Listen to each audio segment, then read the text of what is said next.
properties.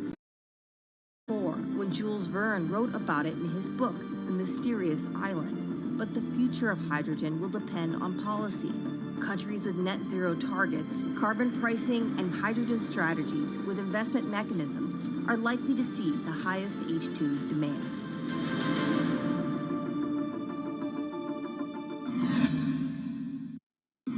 That was Bloomberg's Christine Lee Edwards explaining what hydrogen means for the energy transition. But how are businesses approaching the sector? Well, one of Australia's richest men is making a big play into hydrogen. Andrew Forrest, better known as Twiggy, made his fortune from iron ore, being the chairman, former CEO, and major shareholder in Fortescue Metals, one of the world's biggest miners. But after having made over $10 billion in profit from the metal in the last fiscal year, Twiggy wants to transform Fortescue into a clean energy company. He's been scouring the planet in search of investment opportunities in hydrogen and renewables. The firm plans to allocate up to 10% of its annual profits for green energy investments and is exploring projects across the globe, from Indonesia to Argentina. Francine Lacqua caught up with Twiggy Forrest. There's only one type of clean hydrogen, all the rest is dirty. Yeah. That is green. If you just say green hydrogen is clean, the rest is dirty, then you've actually nailed it. And, you know, anyone else who produces any other rubbish, any other argument, just look them there and say, why is global warming accelerating if anything you're saying is true? And then you'll know, actually, it's greenwashing. Yeah, but there's a lot of greenwashing because I keep on being told it's a transition. We can't just, make the transition at a click of a finger. So what are we doing wrong? What can we do better? I don't remember the personal computer having to transition the typewriter. I really don't remember that. I don't remember the smartphone having to transition the pocket calculator and the old landline. You know, its transition line is complete rubbish. The lie got put to it 2 days ago when JCB, a really loved British company, every right for the country to be proud of JCB, and Fortescue, holding a bit of a similar reputation, fantastic track record, everyone's done super well from Fortescue, huge balance sheet, super strong. When those two companies got together and agreed a $7 to $9 billion agreement per annum, right, then that's a real wake-up call to say, hang on, green hydrogen is obviously commercial now. You know, every other form of fossil fuel hydrogen, you know, it can compete with it on price, it can probably lose on price, but what we know, it is cooking the planet.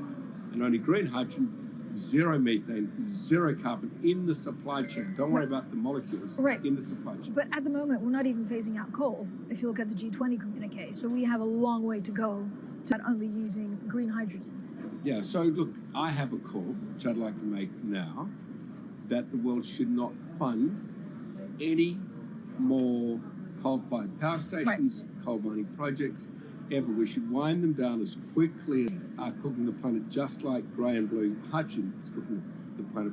Yeah. You know, hydrogen, which is not made from renewable electricity, is releasing 10 to 16 times more carbon, let alone the methane, which is worse, than it is hydrogen. So we've just got to stop doing things which are self-harming under the guise of greenwashing. So why are leaders so slow? Even if you look at the appetite for ESG investments, they're growing exponentially, so are emissions. So where are we allocating Connection lost. Okay, so take the recent G20.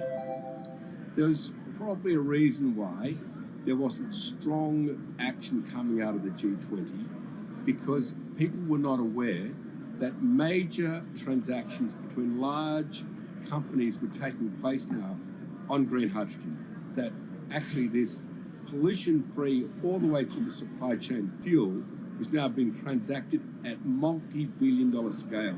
If they'd known that, I don't believe any sovereign leader or any energy minister or climate change minister could not take ultra seriously that green hydrogen is now here to stay. It's broken through. History has been made. It will never go back.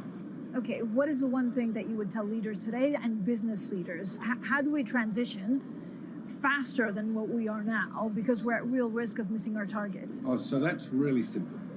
You stop funding, you stop subsidizing, you stop using money into fossil fuels. It could be carbon sequestration, it could be fuel rebates, could be anything. Hundreds of billions of dollars getting ashed while we ash the planet on fossil fuel subsidies. because we haven't had that renewable electricity, we haven't had that green hydrogen, we've kind of been pushed down. Just going from A to B. Yeah, it's a fantastic question. A to B is the solution. Let fossil fuels do what fossil fuels do. Just burn their coal, burn their oil, burn the gas. At least they're pumping up carbon and methane into the atmosphere, honestly. Well, not that honest because they don't measure methane, which is 90 times worse than carbon. But at least the carbon is being done honestly. Encourage the green hydrogen sector to come in really fast. Okay, it's there. There's renewable power all over the world. We now know how to make electrolyzers much cheaper, like 25% of the original cost. We know how to do that now. We don't have an excuse to get into it. Does it need to be cheaper than oil and fossil fuel for it to be viable worldwide? Well, right now it is. Okay, so let's just swallow that bit of financial data. Right now it is cheaper, and it's getting more cheap. It's the only fuel you know of which is declining in value. You don't have enough of it, right, to power the world? Yes. That's only because we haven't had policies to support it.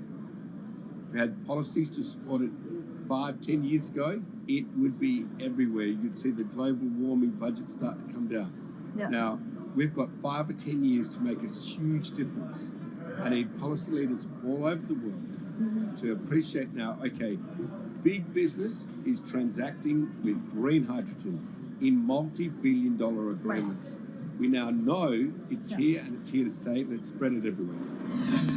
Coming up on the program, the hydrogen revolution. We'll speak with the CEO of Italian utility firm Snam about his new book and why he thinks green hydrogen will be competitive in just 5 years. Plus, how are airlines working to become more sustainable? We'll look at how Airbus plans to step up in the climate fight. This is Bloomberg Green.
Came in November 2018.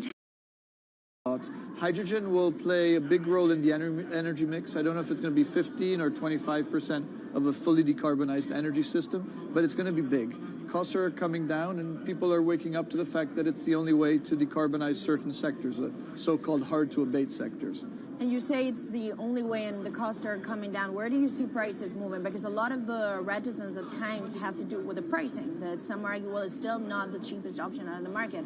So when I was first working in hydrogen in 2004, it was costing $1,000 per megawatt hour. 2010, $600. Today, $100, and we see it going down to $50 in 5 years' time, and to going down to $25 per megawatt hour in the next 10 years or so, which is a quarter of where it is today. That's really because renewable energy, and we're talking green hydrogen here, renewable energy costs are falling, but the cost of making the electrolyzer, which is the kit that you use to convert solar or wind energy and water into hydrogen, the cost of this kit is falling a lot because it doesn't really exist on an industrial scale. So as we build up capacity, we industrialize it, we standardize it, and we squeeze costs out. That's really the cost trajectory. And for that, of course, you need demand, however, for governments and also institutions to kind of buy into this idea that it is the future and we want to invest and create the infrastructure.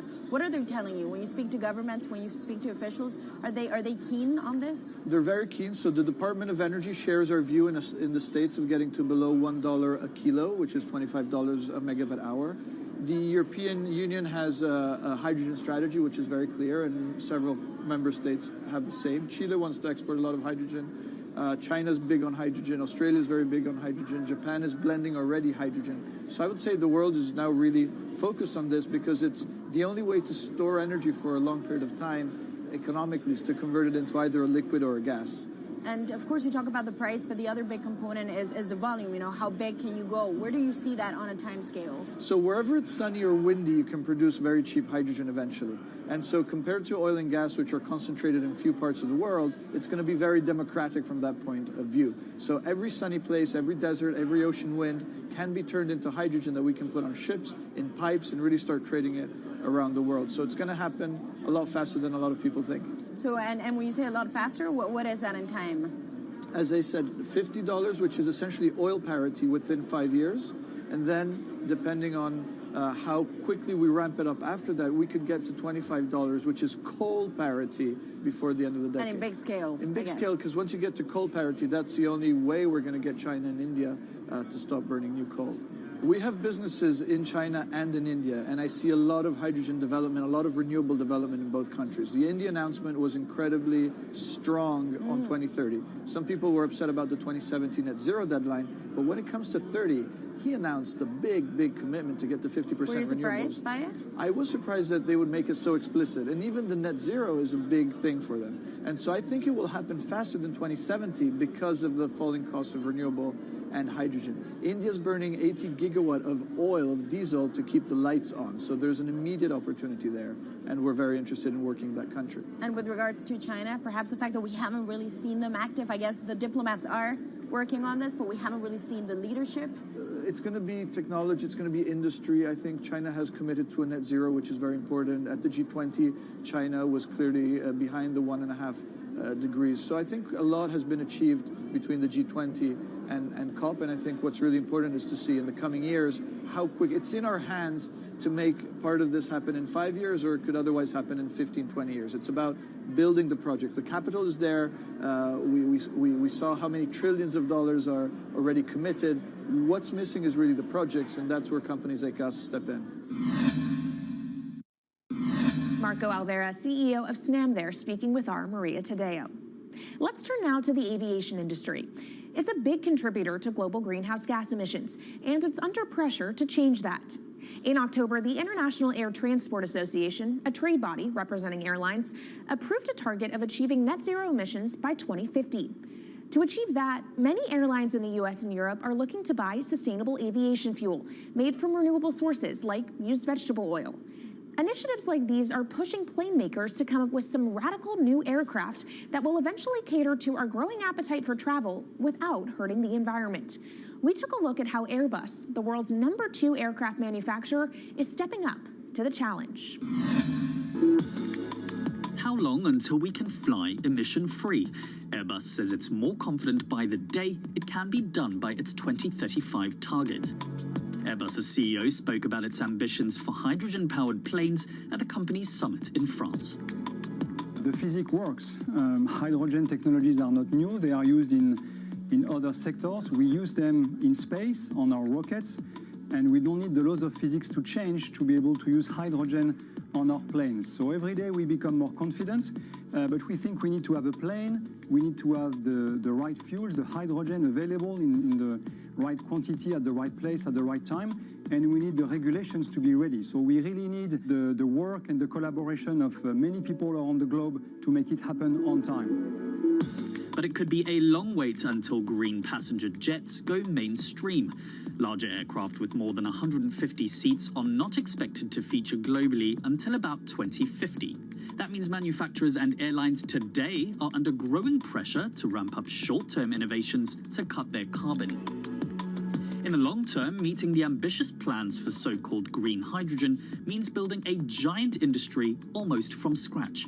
To make that happen, British airline EasyJet is among those saying governments need to get involved and fast.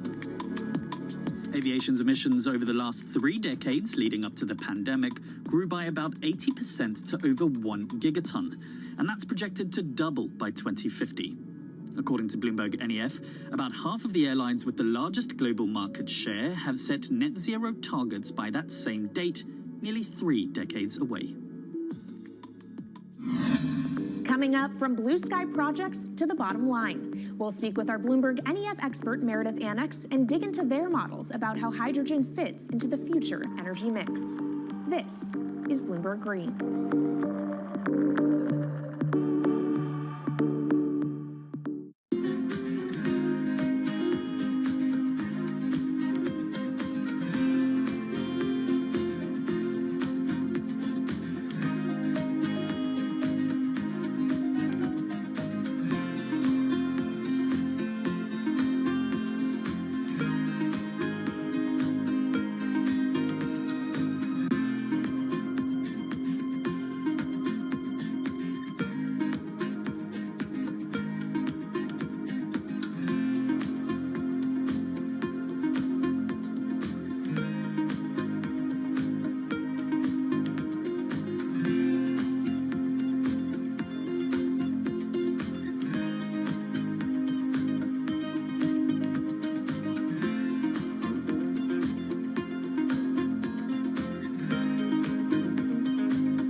Bloomberg NEF hydrogen specialist to talk more about how hydrogen could change the energy landscape.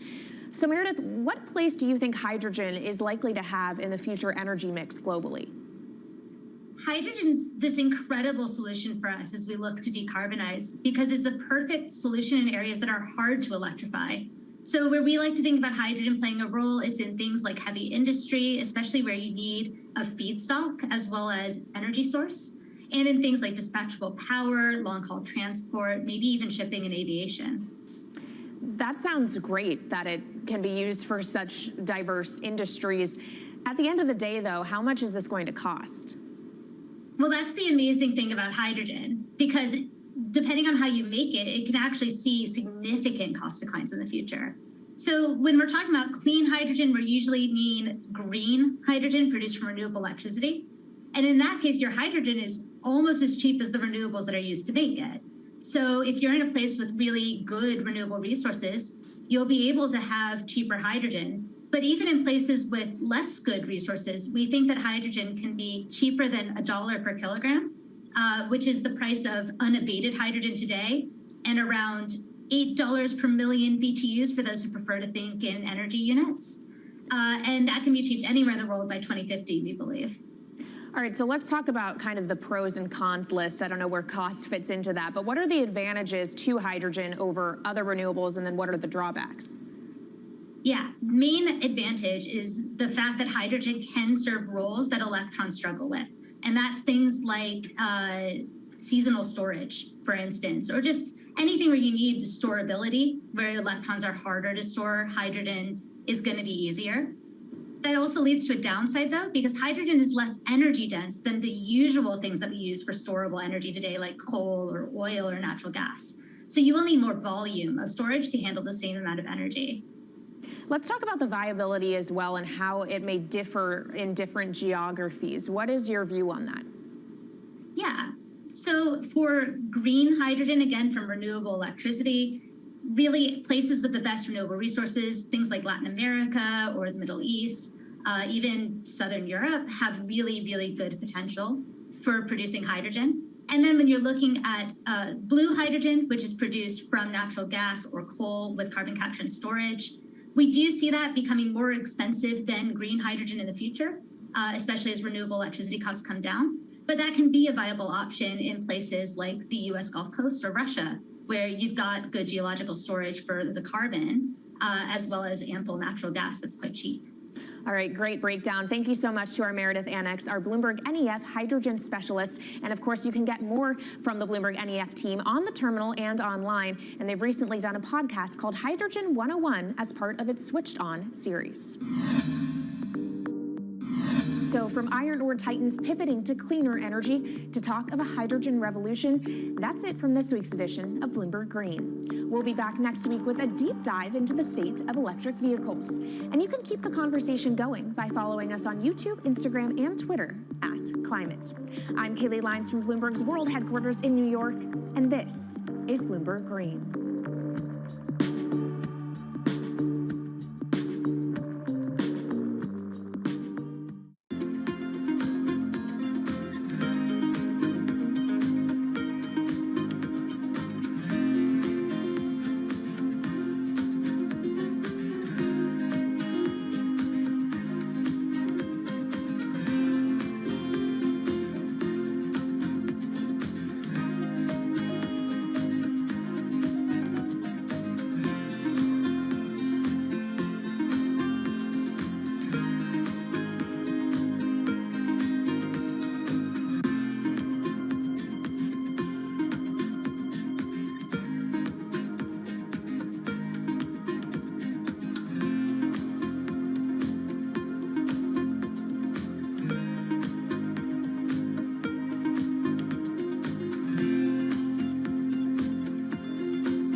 The great sci-fi art of the mid-20th century teased a vision of the future with one distinct element in common: a life for humans in outer space.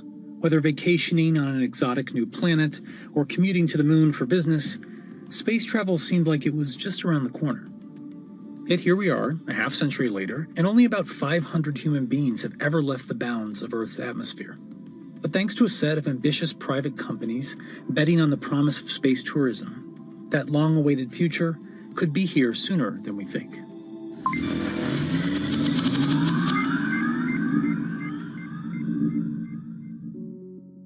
For most of the history of spaceflight, governments have been the prime force behind nearly every aspect, from planning to funding to crew selection. But as early as the 1980s, proposals for commercial space tourism began to emerge, along with innovative solutions for getting people there, such as the wild concept of sticking a 74-person passenger cabin in the cargo bay of a NASA space shuttle. Although various non-astronauts have been selected for missions over the years, true space tourism didn't happen until 2001, when an entrepreneur named Dennis Tito coughed up an estimated $20 million to hitch a ride with the Russian Federal Space Agency for a week-long vacation aboard the International Space Station. 20 years later, we're seeing a new contender in this final frontier of tourism: private companies. It's becoming a private enterprise situation, still very high risk with a high reward, potential reward.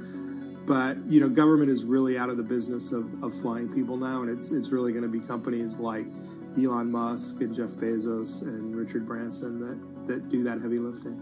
Commercial space tourism is usually about taking the non-astronaut, the private citizen, into an orbital or suborbital flight. So you get a short amount of microgravity experience, and you can float and take some photos. And then you come back. This was something that technology had gotten to a point where the private sector was going to make a business out of this.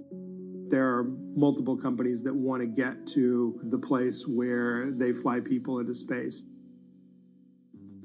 The first of these is Blue Origin, founded in 2000 by Jeff Bezos. Using the autonomous rocket system New Shepard, a tribute to the first American in space, Blue Origin plans to launch up to 6 passengers at a time, offering a rarefied treat of 62-mile-high views and a momentary experience of weightlessness. Booking officially kicked off in May 2021, with the very first seat to be auctioned off for charity. Meanwhile, Richard Branson's Virgin Galactic has also been pursuing a viable form of suborbital tourism, aiming for a launch in 2022 once Sir Richard himself has taken a flight. I'm hoping to be able to go to space. I'd love to be able to coincide it with the moon landing and go to space. So I've got the whip on the team, and we'll see how we go. The company claims to have lined up over 600 seat reservations so far, including Justin Bieber and Leonardo DiCaprio. Virgin has projected that the final cost of the ticket will be at least $250,000, or roughly $50,000 for each of the 5 minutes or so of weightlessness that you'll get to experience. Although costly, both companies' offerings aim to make suborbital flight a regular form of adventure travel, eventually driving down costs at scale to expand the customer base beyond the orbit of celebrities and billionaires. The third major contender is Elon Musk's SpaceX, which has set its sights even higher on orbital flights, which are a whole nother level of complexity and energy and danger. When you go suborbital, if you're just going to go up above the von Karman line, which is 100 kilometers or about 62 miles, you only need to get up to maybe 5,000 miles an hour to get up there, and you go basically straight up and then straight back down. You don't have the reentry heating that you would see coming in from an orbital. So when you go orbital, I don't care if you're a baseball or a battleship, you've got to go 17,500 miles per hour, not just 5,000 miles an hour. The energies involved are much greater. By doing that, SpaceX has gone another level up, and that's what they're doing with the Inspiration 4. Visit inspiration4.com for your chance to go to space. Inspiration 4 is the first planned all-civilian mission into orbit, slated to launch in late 2021. The crew will bring their own set of diverse perspectives and backgrounds and experiences to test how a group of different people, namely people who aren't professional astronauts, could fare in space.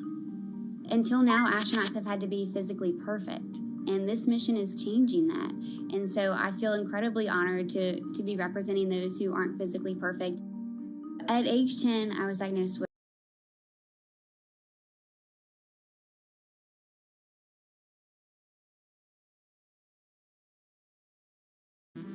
out to make your space stay a little more comfortable. Bigelow Aerospace has been building what they call expandable habitat technology, like their B330, an inflatable pod module that expands once in orbit. There's even one attached to the International Space Station right now they've been testing, and you take it up and it's rather small, and then you inflate it, and it seems to be working very, very well. This is likely to be the first kind of tourist hotel that you're going to see up in space. First of all, it's easier to carry instead of this giant tin can with all of that. The inflatables are lighter. You can just blow them up, and they get a nice big size for about less than half the weight probably. But even as space missions become accessible to civilians, the risks of going into space are incredibly high. And you could die 1,000 ways that we can think of and 1,000 other ways that we can't think of. This is Michelle Hanlon. She's a space lawyer at the Mississippi School of Law, focused on protecting humans in outer space. Now, I'm not an attorney for any of the space tourists, so I haven't been privy to their private contracts. But I can tell you that the FAA requires certain waivers to be in those contracts. So, for example, the FAA says, well, we're not going to make you make your spacecraft to a certain safety level. We are going to make you, spacecraft operator, make sure that you inform your space tourists of all of the hazards that you know of. I'd imagine a very long waiver, all the ways you can die in space. And you have to understand that there's health risks, and you have to indemnify the US government if you are launching from the United States. So those are things that we know a space tourist has to sign and has to waive. So now let's go back and think about our space flight participants. The FAA calls space tourists space flight participants. They don't call them astronauts. Why is that important? If you're not an astronaut, there's no obligation to rescue you if something goes wrong. It's a lot of money to set up a rescue launch. If it can even be done, it's something really important to think about, and that difference as we cross this threshold from having astronauts in space to having real people like me in space. And when we are able to make it to space reliably enough, there's still a host of other legal and ethical issues to consider before space tourism can truly take off. There are so many gaps in space law that we are going to have to put in a lot of sort of basement ideas. And so, for example, the Outer Space Treaty is a treaty that offers principles and guidelines for state activities, for the activities of national governments. It doesn't talk about private entities, it doesn't talk about humans in space. So now if something gogoes wrong, so let's think about all the times hotels on Earth are sued, right? So slip and falls, you step on something in the bathroom, you sue the hotel, and it becomes a private lawsuit. Because of the vagaries of international law, if something happens in space, well, boy, you can sue the state that launched your spacecraft, you can sue the company that brought you there, you can sue the hotel, you can sue the individual, you can sue every government related to that, because the way the Outer Space Treaty and the Outer Space Regime have set this up is that anything that happens in space first has to go through a diplomatic channel before you think about suing in a court of law. And so every single slip and fall in a space hotel is a diplomatic nightmare. And so we really need to figure that out before we start sending a lot of people there. You think about human rights in space. Here, we don't think about a human right to oxygen because it's kind of all around us and free. It's not in a space hotel. So what happens if something happens and the oxygen depletes? Who gets the oxygen first? And then, of course, let's not even think about the labor. How do you treat your labor in a space hotel where that person may be there for 2 or 3 years without coming back to Earth? So a lot of things to think about. Space habitats are more likely in the near future to focus on research missions and be a home for experiments that can't happen as easily back on Earth. Space hotels, I think they garner a lot of headlines and a lot of news, but at the same time, that's not the first thing that you're going to see happen. They don't offer the compelling business case, I think, that you'll see from a place that wants to manufacture pharmaceuticals or a new type of crystal or some type of filament or fiber optic cables and other things that you can do in microgravity. The things that are actually, a high value finished good, when you get that back to Earth and you sell it for a very, very huge profit margin. That's what's likely to happen in space, as opposed to having a real estate platform that you sell to a tourist. A space hotel is really interesting, and it will probably happen, but it's not likely to be at the forefront of space commerce. Even if space hotels are right around the corner, don't get too excited about booking a trip in one. It's not a cheap ticket to ride to space, and it's going to be, millionaires and billionaires and that sort. But at the same time, the point was made that in the early days of airline trips, that was also a completely unaffordable ticket for most people. Those people who flew were people of means, and over time it becomes affordable to the masses. And I think that's the goal for all the entrepreneurs in space as well, to get those costs down to a point where it's not $10 million or $5 million or $300,000 ride into suborbital space. When it becomes more like buying a first-class ticket to go to Europe from the United States. So that's the goal, and the question is, can we get to that point? Given the immense operating costs of getting to space, it may be years, if ever, until space tourism becomes a profitable venture for any of these companies. Virgin Galactic, the only publicly traded company of the three, has had a particularly rocky year, initially riding on the momentum of a SPAC deal, but more recently beset by launch delays and major funders, including Branson himself, selling large quantities of their stock in the company. Space is really, really, really hard, and it's an absolute cliche, but it's one that happens to be very true. It's just really hard to do. That's also the reason that you've seen the delays that, Virgin had talked about flying years and years ago. And it became such a crazy point that Richard Branson actually stopped talking about it when he was asked, because it was never going to be when he predicted. But it's not insurmountable. And, investors have stepped up because this is something that is doable. Despite the astronomical dangers and costs of getting to space, it may ultimately follow the course of other once fanciful modes of travel. Wright brothers having, what was by modern standards a very unimpressive first flight, at Kitty Hawk. I mean, you had like less than 20 years later, you had your first airborne ambulances being used to save lives. Fundamentally, the world is a more interesting place when people can go and dance among the stars and such. The lure of space is innate. It's in our DNA. It's that exploration bug. We are an exploratory species, and we want to go out there and see what's out there. That vision that I had in 1969 of seeing normal human beings travel into space, it's finally beginning to happen. When you get a bunch of people up there and they can all see it for themselves, that'll create even yet another revolution in how we treat our planet and the way we think about it. So while 2001 came and went without quite looking like Stanley Kubrick's ultimate space fantasy, 2021 might finally be the year we're catching up.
If you visit California, you might be inclined to go to Disneyland, or jump in your convertible and take Highway 1 up the coast, or maybe make a pilgrimage to Yosemite.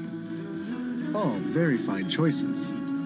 But if you're the kind of person who revels in our planet's extremes, then it's Route 395 that you're after.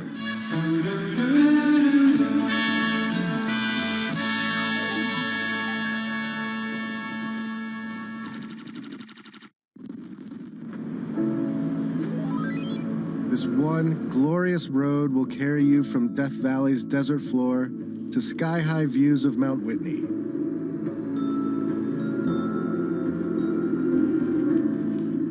You can see the 5,000-year-old bristlecone pines, the oldest living organisms. Or the bizarre Tufa Towers of Mono Lake. And true to California's boom and bust spirit, you can saunter around the ghost town of Bodie. What a novel experience to find an empty American city where all the businesses are shut down.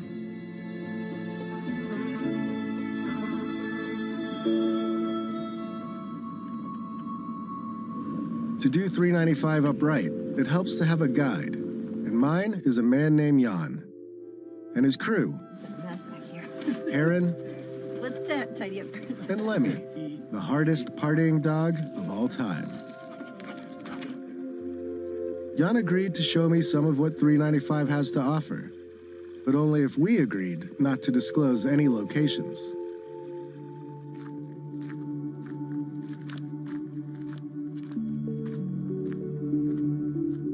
My name's Jan Srostra. I'm an industrial designer out of LA, and I spend a lot of time camping and a lot of time in the Eastern Sierra. It's a place I love, and sometimes I'm known as 395 North because my Instagram account, and I don't like to be known as that, but I'm trying to use it to set a good example and do more with it than just social media. Where did we end up camping? We got here late last night. I wasn't even sure where we are. This is BLM land, right on the outskirts of National Forest. And it's one of my favorite places in the world. Basically, everything outdoors wrapped into one. Yeah. You know. Good thing about California, man. Oh, man. We have so much national forest and public land that you can literally just cruise out and find a place to camp. It's ours. What I wish was mine is Jan's sweet truck. It's a 2019 Ford Ranger. Has about 200 watts of solar in it and a fridge, and has everything that an RV has except for a toilet, but just on a smaller, simple scale. And you drive us around day to day in LA. Yep. And then just roll out when you want. It's my daily driver. Handles great. And then when I'm done with work, I can just bail and go camping. So the camper basically has only what I need. Think of it as backpacking with a car. Yeah. The fridge has a couple compartments. This is just a kitchen box, stove, utensils, and a bunch of stuff. This one has just dry food. Then when you get inside, there's a bed. The bed flips up, so you've got tons of room in here. This awning is phenomenal. If you want to pull that over.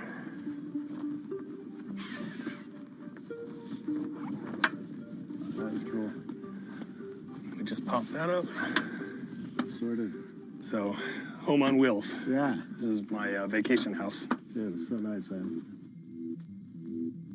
Even with his nomad lifestyle, Jan faces the same big question as the rest of us. Do the internet and smartphones have to ruin everything? When you find the super special, beautiful spots, is that you busting out a map and like looking where it might be cool to go, or is it word of mouth and just getting to know people, the locals? And if I see a dirt road, I just want to go down it. So a lot of it's just aimless rambling. It's a desire to just see something. Check that out. For some reason, it's more fulfilling than getting a recommendation from somebody. Or there's tons of apps and websites now, road trip apps, camping apps. They've proliferated. The knowledge is accessible on the internet, right? I used to fight the geotags, and I would get really pissed off. Like, why are you posting this place? It's gonna blow up, it's gonna get trashed. Now I've realized that you can't fight it. The internet has just shrunk the world. So we're not gonna stop it. We're not gonna stop people from going there. So I'm a lot more focused in conversation now with trying to set a good example. When you go, pick up your trash. When you're pooping out in the wilderness, don't leave your toilet paper on the top. You know, make sure you follow, good steps for leaving no trace. as a thank you for this quick guide to pooping etiquette, we made Jan, Heron, and Lemmy some tacos. And we all took in the night sky and knocked back a couple of drinks. Take that, Apocalypse.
The thing about good times and serenity in 2020 is that they're fleeting at best. After we split up from Jan and continued on our way, smoke started to envelop us.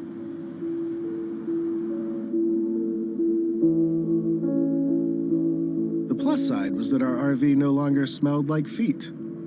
The downside was breathing.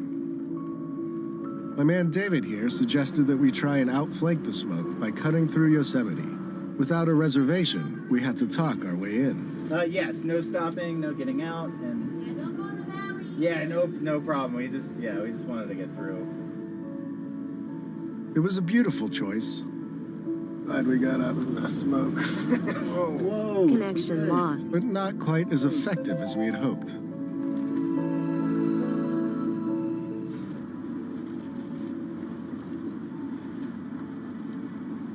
Fast forward 4 hours or so, and we had managed to trade the smoky majesty of Yosemite for the smoky, Look at it. strip malls of the Central Valley. We have made it sort of out of the smoke, all the way across Yosemite National Park and here to the gorgeous Central Valley of California. We're off to see a kind of surprising tech startup that is making some pretty strange machines to serve all the growers out in this region.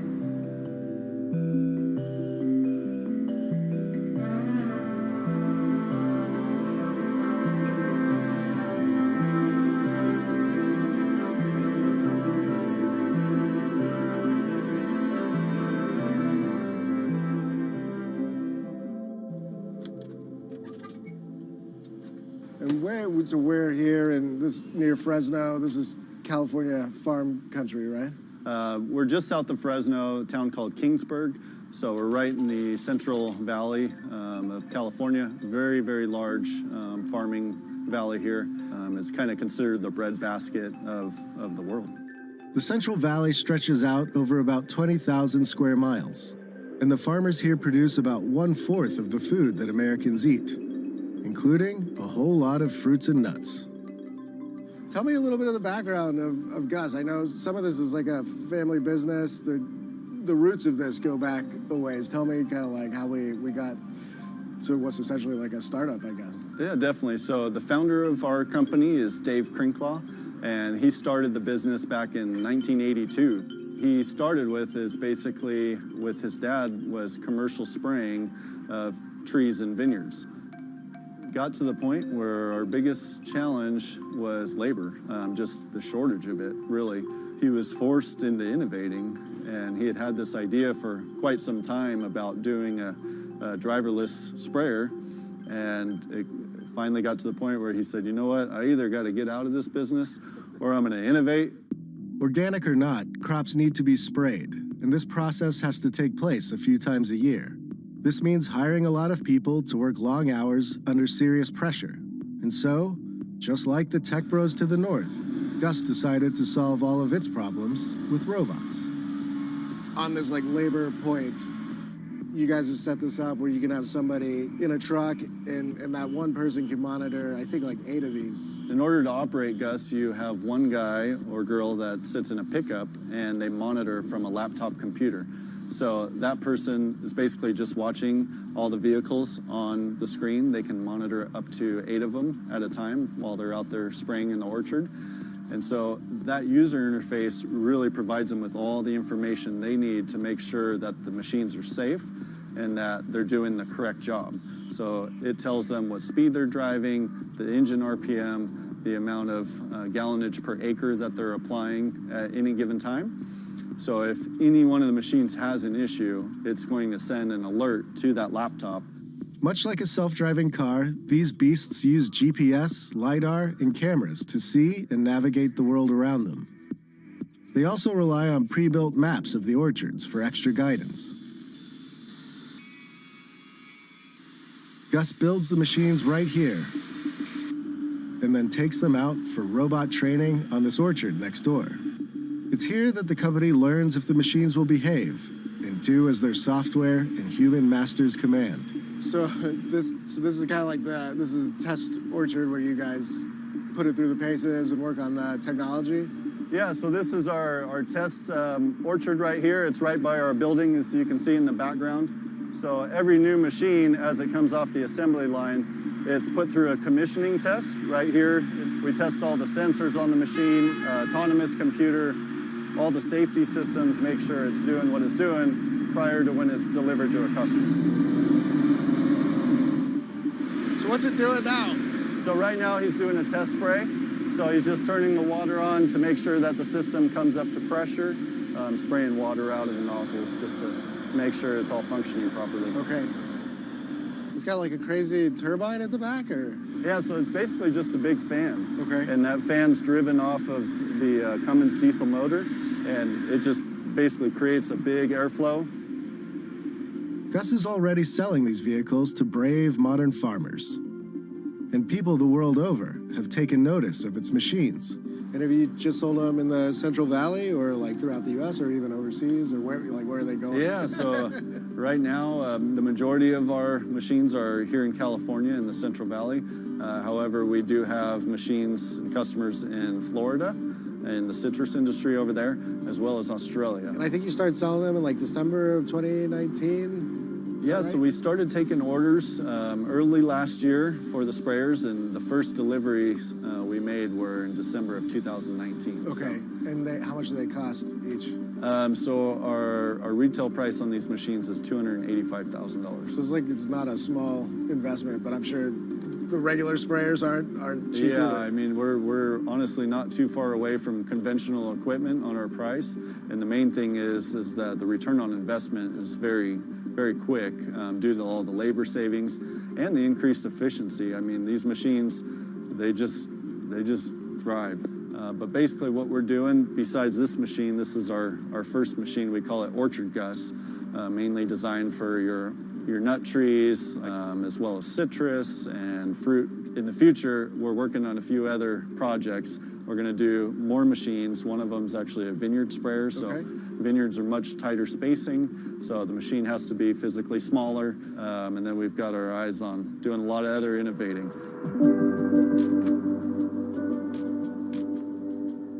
That right there, friends, is a Central Valley farmer putting his whole fruit basket on the table. Gary's TED Talk can't be far off. And with that, it was time to get back in the RV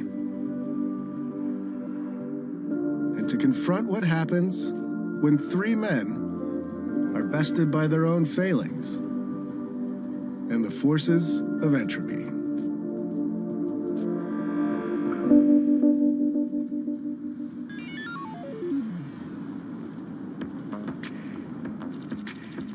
Next on Hello World, we cruise into the Mojave Desert in search of a lunar lander. We have instruments that we are going to deliver to the South Pole of the Moon in December of 2022. Instruments that are trying to scan the surface of the moon. And hang with a test pilot who walked away from this.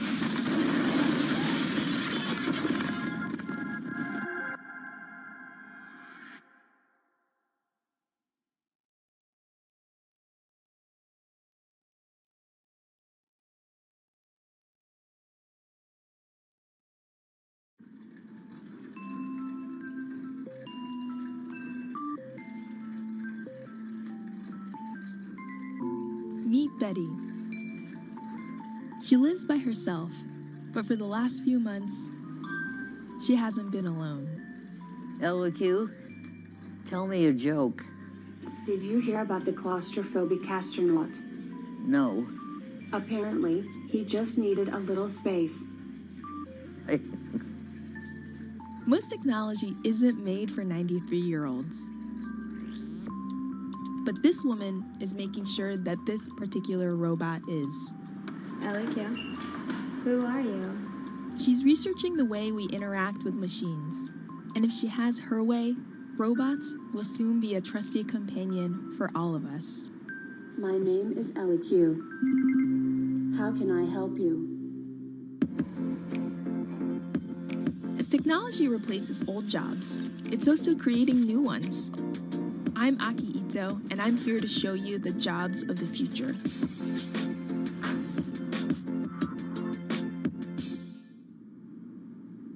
My name is Danielle Ishak, and I am a human-robot interaction researcher.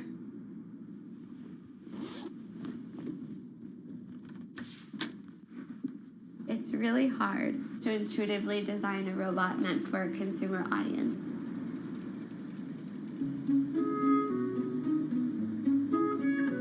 You have to make sure that it's a robot that people want, people know how to use, and people value.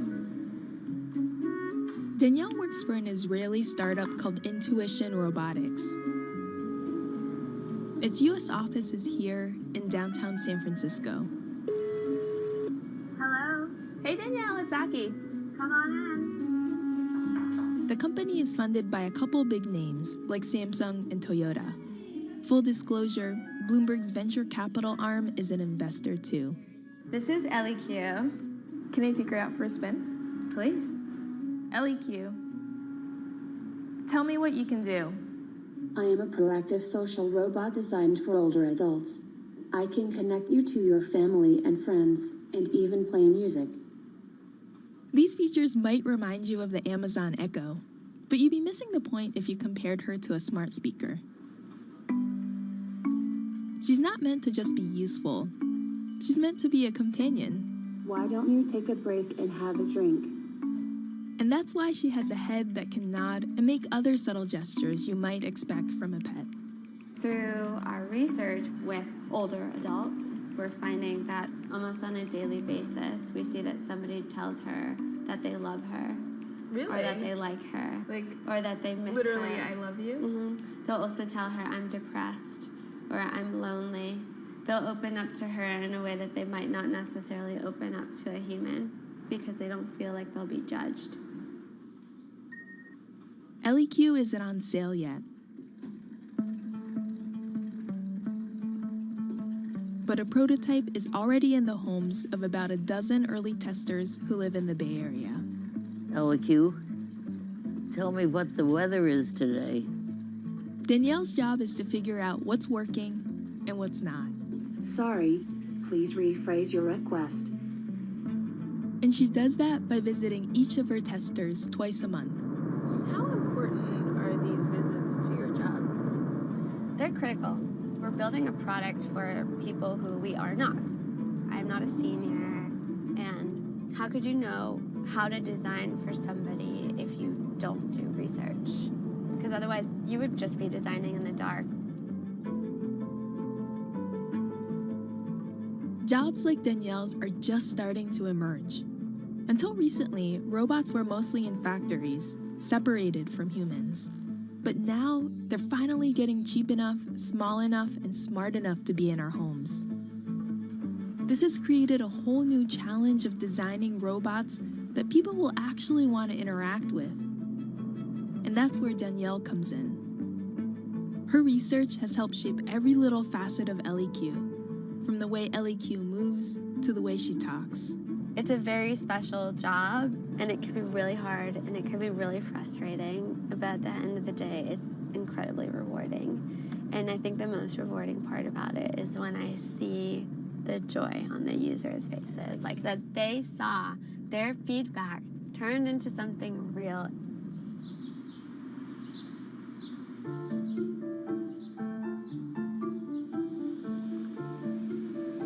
Today, we've driven east of San Francisco to go see one of Danielle's research participants.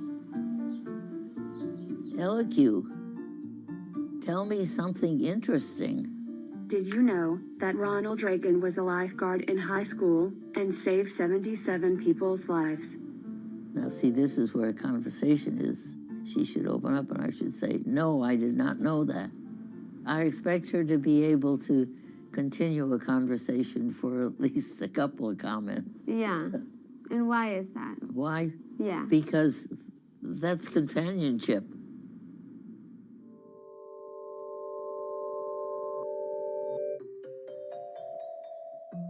When Betty was around Danielle's age, she was working with some of history's very first computers. When I was finishing up my master's degree, I was working at Harvard in the computer lab when they were building Mark IV. a large room-sized computer. But now, this artificial intelligence stuff is amazing. LQ? Yes, Schedule a doctor's appointment. no problem. I'm working on it. When Danielle brought along the idea of working with robotics for the elderly, I said, are you kidding me? Will older people connect to a robot? And she said, I don't know, let's research and find out.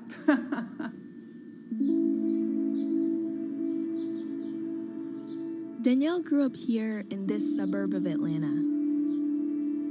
Her parents spent much of their childhoods in Israel and met in the US. We as immigrants, we understood that we might need to work a little harder. In fact, I feel that rather than taken away from Danielle, it gave her so much more, because she understood the fact that you need to run after your dreams and work really hard, no matter what the challenges are. School didn't come easily for Danielle. I have dyslexia, and that very much affected my self-esteem academically. The principal of the school did not recommend her to take advanced classes. She fought for it, and she got into it, and she did very well with them, too.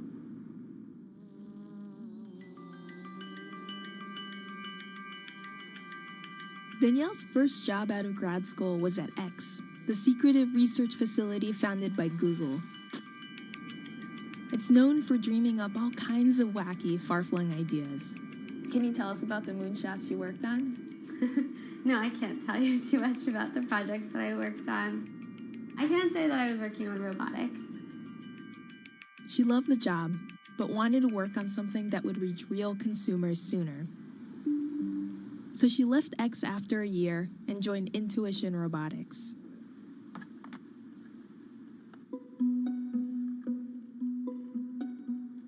She's been working in the field for 4 years now, and it took her a while to find her footing in a male-dominated industry. I've gone to different meetups where there'll be like a circle of men with their like zip-up jacket with their like company logo on it and a beer in their hand. And I'll come in with lipstick and nobody wants to talk to me. This is my closet. So at first she did her best to fit in, wearing a pair of glasses she didn't need and toning down her style.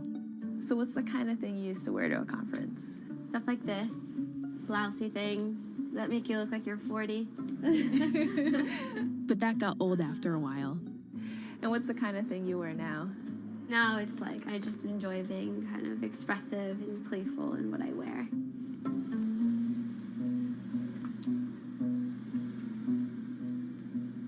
Before we wrap up for the day, Danielle has one more LEQ tester to visit.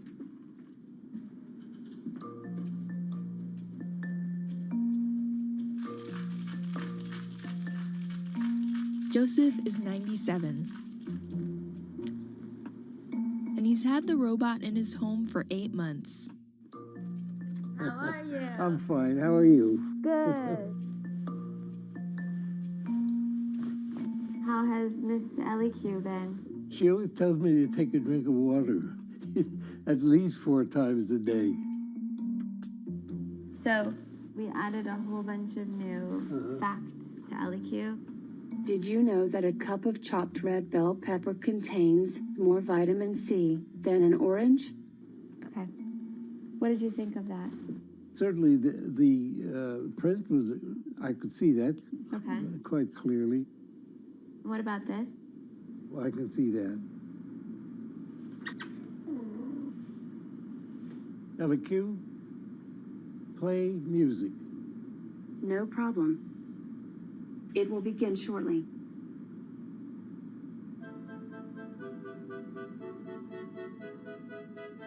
By 2050, almost 500 million people are going to be 80 or older.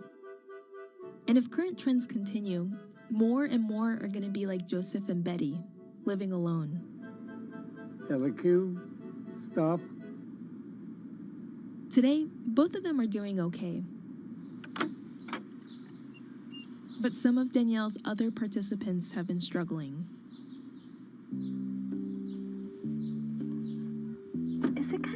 to leave them at the end of the day? It is. Some of our testers are pretty advanced in the stages of depression through loneliness and isolation. And at times, I know that LQ is cheering them up in their day, but I know that it's only part of the way. No source of artificial intelligence, robots, will ever be able to replace humans and human companionship or human care.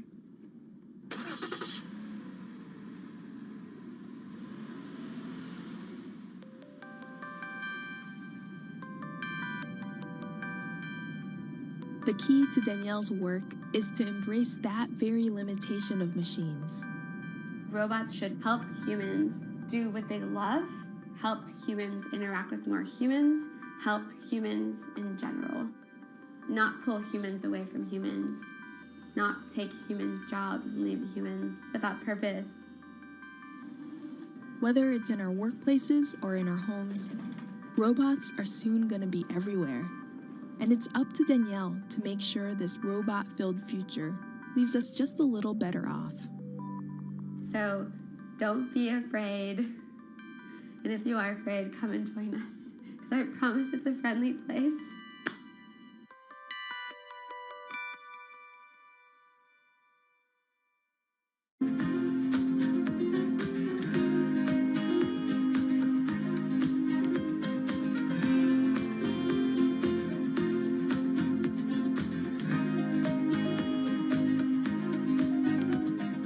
Times are tough. Jobs are scarce. It's risky to be outside and around others. Seems like there's very few ways to make extra money during a pandemic. So I guess I'll just hunker down and binge social media until this all blows over. Wait, don't these people make money? How do these people make money?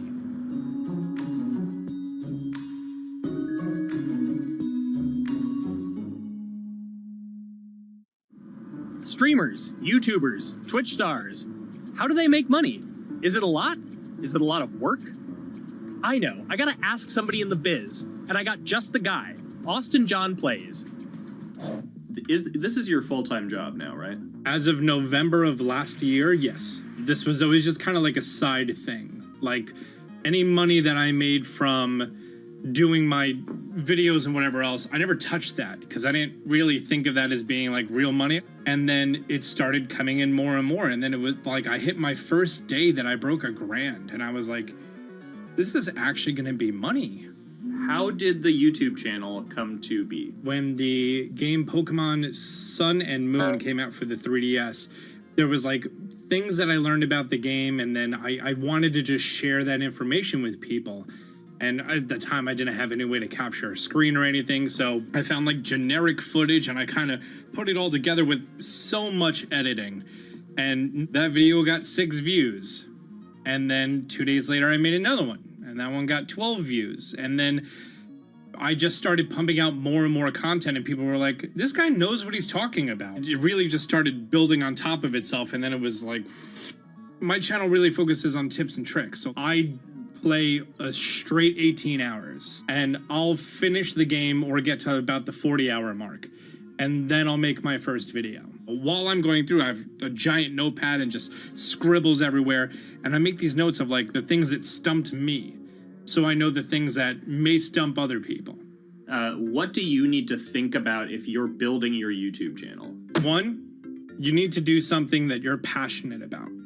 Not that you like, not that you think you're gonna make money on, something you're passionate about. The other thing is something that other people are passionate about. It holds a special place to them.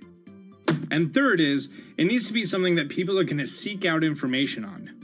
In order to enter into the marketplace, you either need to be better than everyone else, you either need to be faster than everyone else, or you need to be more accessible than everyone else. And you can't be more accessible because it's already on the platform. Granted, if you understand how the algorithm works, which is very similar to Google Analytics, then yeah, you can have a little bit of a head start. But if you're not doing it faster, and if you're not doing it better than everyone else, then why should anyone watch your channel? So my income as a YouTuber kind of breaks down to 3 different ways. One, which is the bulk of it, which is ad revenue. Whenever you go and you watch a video and then there's an ad and you wait 5 seconds and you hit the bottom right corner and then you go on to the next video, or a non-skippable ad, or the video starts immediately, you get the little banner ad at the bottom, or if you scroll down from the video, the first thing that shows there is an ad. Those are the 4 different types of ads that can appear on every single YouTube video. And all of them pay a certain amount. It varies on lots of things, like the country of the person who posts it, the country of the person who watches it, the time of year, where you are in the quarter, if there's anything going on with a reduction in ad revenue. Like, great example, COVID-19, companies weren't spending as much on advertising. So because of that, CPM went down. CPM stands for click per thousand. I'm using the Roman numeral for 1,000. And that means that for every 1,000 views, you get a certain amount of money. Now, on low ads, when I first started off, my CPM was 30 cents. So every 1,000 views, I made 30 cents. But then once I signed with an MCN and I started making more quality content and more engaging content, some of my better videos and certain times of the year, I can see CPMs as high as $12 to $14. And there's a big fluctuation between, you know, if I post a video when there's no ads being spent, like January and February, that's the reason a lot of your favorite YouTubers and also TV shows don't post new videos in that time of year, because ad rates are down. Why are they going to make content then? Instead, you're recording and you're bulking up for when ad revenue is higher. The second way that a YouTuber makes income is support, crowdfunding, things like that. When I first started off, Patreon was really the only option, but then they started rolling out supporters and members for YouTube channels. So whenever I have a live stream, you can click a button and then you can become a member, and then you get special icons next to your name. I believe they're called badges. Or on any video, you can hit the join button, and that helps support the channel. And then the third aspect of that would be merch. And for me, my merch has been somewhat basic. In fact, I'm wearing one of my t-shirts from last year right now. You have to endure the times that your first video gets 6 views, that you posted on Reddit and they say, shut up, and then an auto mod bans you. You have to go through that, because until you go through that and you discover why you're doing it, you're not doing it for other people, you're doing it for yourself. If you're not loving what you do, then it's not worth it. Huh. So make a channel about something that I'm passionate about. Oh, sweet. I guess I can make the channel about that.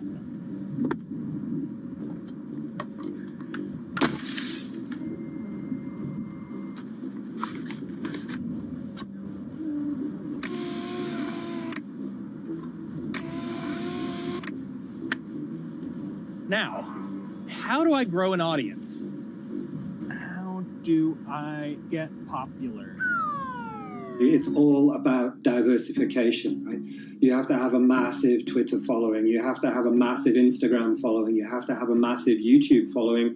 Of course, you have to be on Twitch, which is the key platform. But basically, any way you can get in front of your audience, you can engage with your audience, is going to drive those clicks, which ultimately drives the advertiser revenue that you get back from all of these platforms. It's me and Dan playing video games and talking in a funny manner over them. They're not just people who are good at games, they're actually people who are good at online engagement, online entertainment, first and foremost. You have the right to remain stylish. Anything you wear can and will be used against you in the court of fashion. The streamer is either very, very talented at the game. The best player in the game is generally going to draw a crowd because people like watching people who are very good. On the other hand, they're either very, very good or funny, charismatic, whatever it is on that side. Oh, no.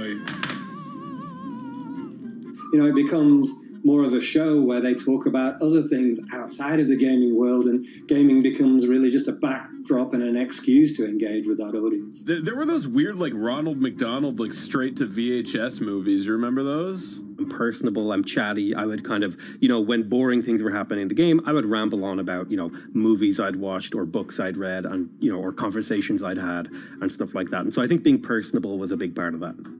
It's not just getting on and playing games.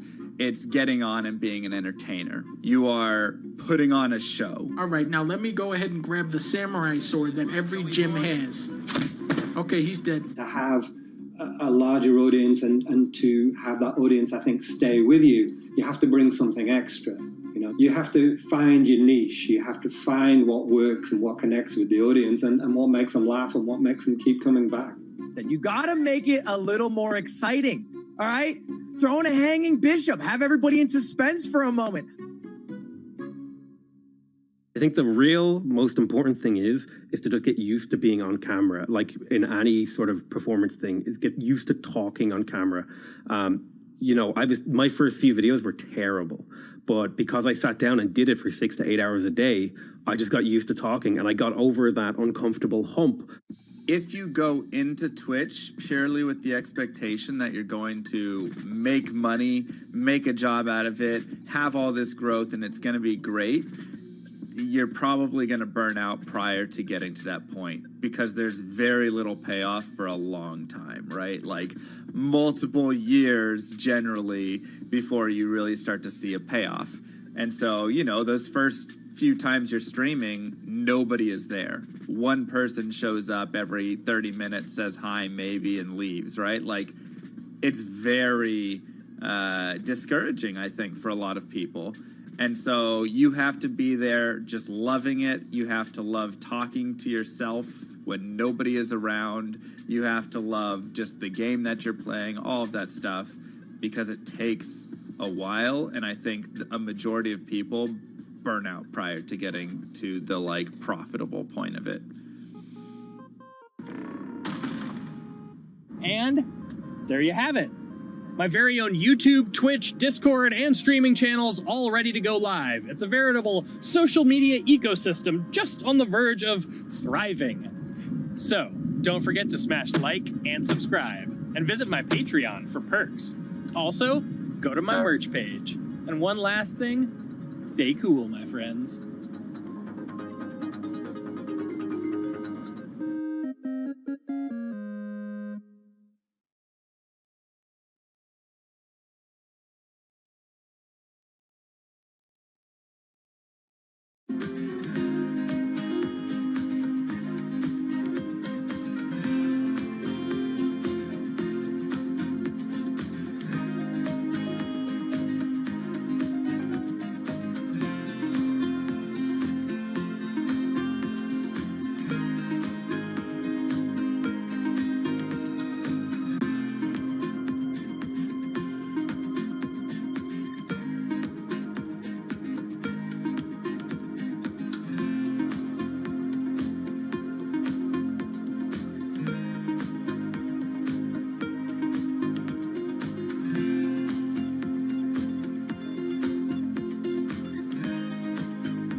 This is Bloomberg Business Week. Insight from the reporters and editors who bring you America's most trusted business magazine. Plus, global business, finance, and tech news as it happens. Bloomberg Business Week with Carol Masser and Tim Stenevec on Bloomberg Radio. And a very good afternoon, everybody. Happy Friday. I'm Carol Masser along with Matthew Miller, as you know, in for Tim here on Bloomberg Business Week. And I know you all want to know, is it a new bull market? Is it just, I don't know, we're hitting a top and we're going to move down? What's going on? But Matt, what I really want to know, is my hair okay? Because I went outside and I lost my curl. It looks fantastic. I was wondering what the point was of the curlers this morning, if it's not curly anymore. I went outside, it's a little humid, it rained, and it's all just kind of dropped and I didn't have time to fix it. So we're going flat today. Having said that, market definitely not flat. It does look flat. Kind-ish, right? Yeah, I mean, it's down. We were up, we were down, we were up, and now we're down again. And I just hope for the sake of breaking records that we can be up again, because if we have 7 days of gains in a row. I mean, we're already looking at the best winning streak since November 2021, but I want to do better. June's looking pretty good, at least if you're a bull, right? If you're a bear in this market, you're kind of, we talk about that with short squeezes versus, I think, is it Nicola? There's people who've had short positions, and as some of these stocks just kind of trend higher, it's a little tough. Good. Hey, we're talking. Good. Bears are buzzkills. Bears sound smarter at parties, but it's harder to be a bull. Did you ever see that movie Cocaine Bear?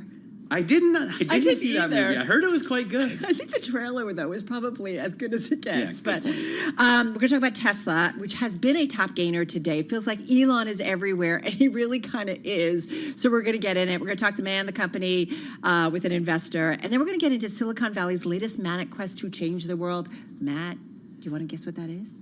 AI. And the thing is, this story is, I think, more about San Francisco almost than it is about AI. Which could use a little bit of an assist right now, as we know. We're going to get into Michael Jordan selling the NBA Hornets, making quite a return, talk about an ROI.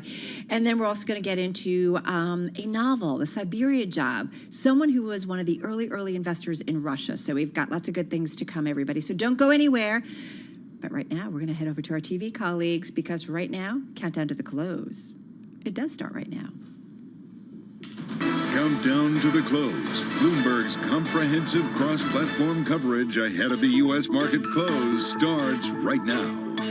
This is the countdown to the close. About 60 minutes left to go here in the trading session. Romaine Bostick joined now by Scarlett Fu, as well as our colleagues Carol Massar and Matt Miller. Welcome to our audiences across Bloomberg Television, Radio, Originals, and those folks streaming on YouTube. Carol Massar, interesting day here in the markets down, though we should point out coming off what is still a relatively strong week. Yeah, absolutely. June turning out to be a good one for the Bears. For the Bulls. What I really want to know, though, were you talking chocolate and wine? Chocolate. Well, yeah, we were talking about wine as well. Yes, Carol, you caught me. You trying to be Bloomberg Business Week? I mean, I was trying. I wanted to have wine, but they wouldn't let me have wine, so I just settled for chocolate. We're going to come back to this a little bit later on. Hey, right now I want to talk a little bit about the semiconductor space because while the markets have been overall gaining, we've continued to see some weakness for 2 days in a row when it comes to semiconductors. So while the rest of the market was actually higher earlier, as Romaine was talking a little bit about, the SOX was under pressure again for a second day. It's down about 0.7%. Micron out. That stock taking a hit, down about 1.7%. The company said, putting out an SEC filing and saying that it now believes that about half of China headquarter customer revenue, which equates to a low double-digit percentage of its worldwide revenue. So it's now at risk of being impacted after Beijing imposed curbs on the use of its semiconductors. Wedbush, though, coming out and say Micron's market share will normalize over time, but nonetheless, that's not what investors are thinking today. Got AMD, it is down about 3.4%.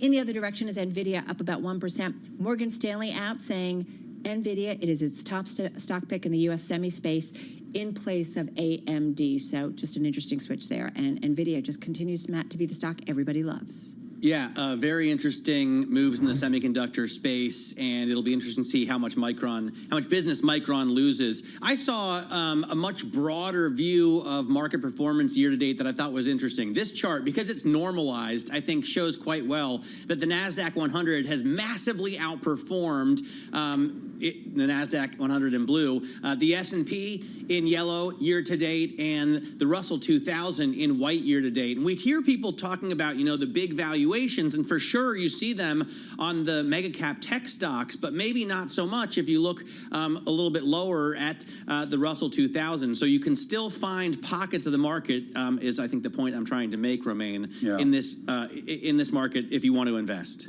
Yeah, absolutely here. Let's just take a quick look at the broader market here. The S&P down by about 0.2% here, really kind of being dragged down by some of the big cap tech names like Microsoft, Apple. We should point out that right now, with some breaking news crossing the wire, the biggest gainer in the S&P 500 right now is Ball Corp, and that's based on a report just crossing the wire now from Reuters that Ball Corp is looking to sell its aerospace unit for more than $5 billion. That stock up about 5% here on the day, Scarlett. As far as the other broader markets here, you can see the big laggard on the day are some of those cyclical names with the Russell 2000 down about 1%. All right, let's take a look at the group movers as well. Utilities are in the lead here today, up by 0.7%. We don't see that very often.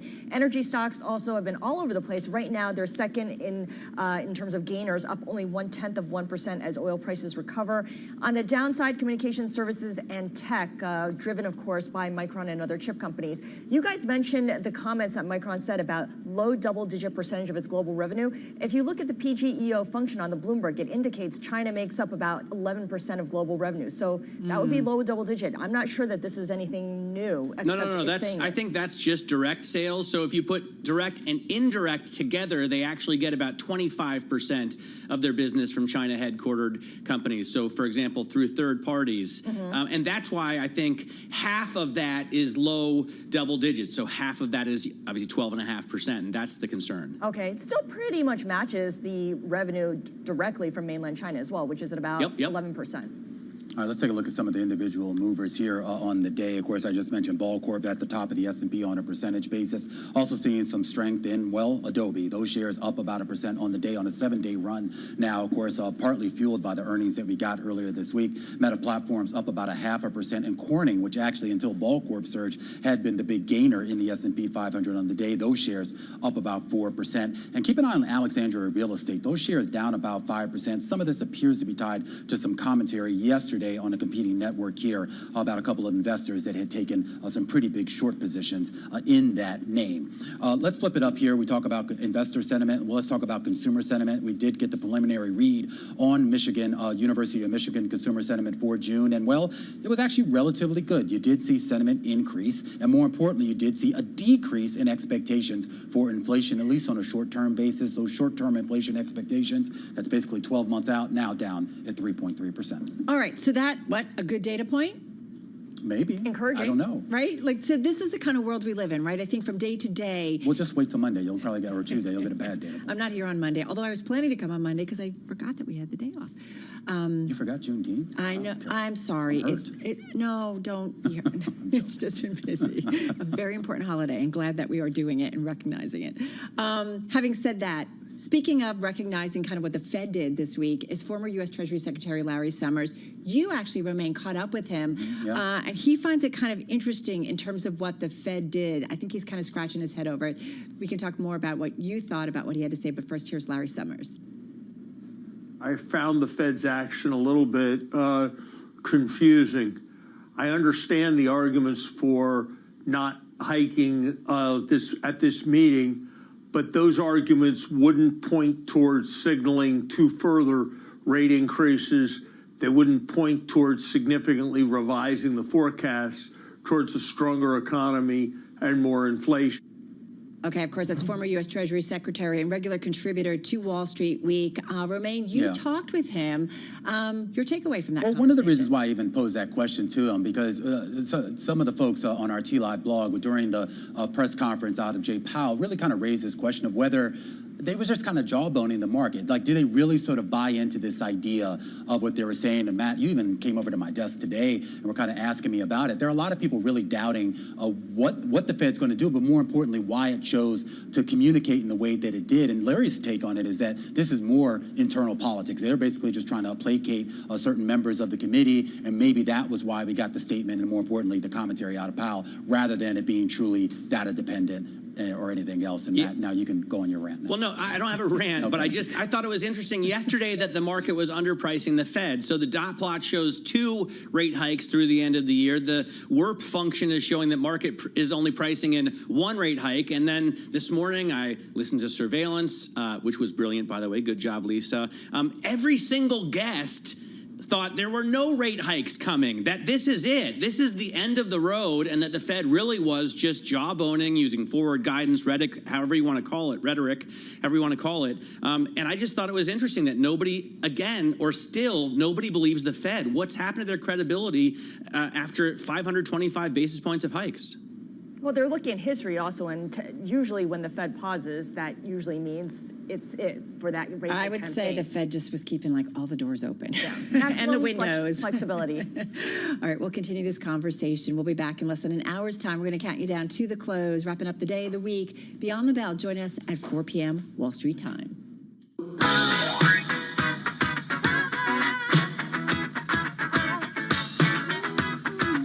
Miss Diana Ross, our cheerleading team, we did this.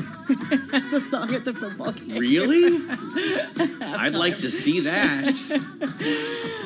Little window opens into me growing up.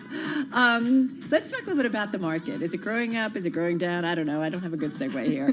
Let's get to it. Joining us right now, because it is interesting that, while the S&P 500 may have entered a technical bull market last week, B of A's Michael Hartnett, I think it's still the most read story in the Bloomberg, says it's not the start of a new major rally in equities, Matt. I mean, that's just one man's opinion, Carol. Absolutely. He says also, I was looking for, the payoff in that story, the 3,000 forecast or something, and it's just not there. He says the market has maybe 150 points of upside and then 300 points of But he downside. did make a good call last year. This is why we pay attention to some of these individuals, Yeah, right? for sure. I just, the interesting thing to me is that he compares this to 2000 and 2008, and that's a little bit concerning. But for the most part, They were it two seems very like, different times. Yeah. I don't even know how you can, right? Well, I think he's just saying in that we were in a bear market and we had a big rally and then came crashing down once again. But to me, it seems like we might need to congratulate Jay Powell and the Fed for engineering a soft I think they might just do it. All right, so let's go get to our team. Jess Matten's in the house. She's just waiting. She's like watching the two of us. I enjoy listening Like to the batting banter. flies. It's great. She's deputy team leader for U.S. equities at Bloomberg News here in our Interactive Brokers studio. On the phone in New York City, our Bloomberg News economics and Fed reporter, Jonelle Marte. But let's start with you, Jess. It's been an interesting week. It does feel like the bulls are off and running. A little bit of a breather, maybe ahead of the long weekend. And I did remember Juneteenth was coming. I just didn't remember it was this weekend. So I just want everybody to know. What do you make of the trade? What's interesting? What are you hearing? Well, since y'all were just talking about Michael Hartnett, I had to point out that Savita Subramanian, also at Bank of America, their equity strategist, she actually raised her price target a couple weeks ago for the S&P 500 to 4,300, had been around 4,000, where a bunch of strategists on Wall Street had been thinking that the S&P 500 would end the year around that level, but now you're slowly starting to see more strategists turn bullish. So, But don't they do this? But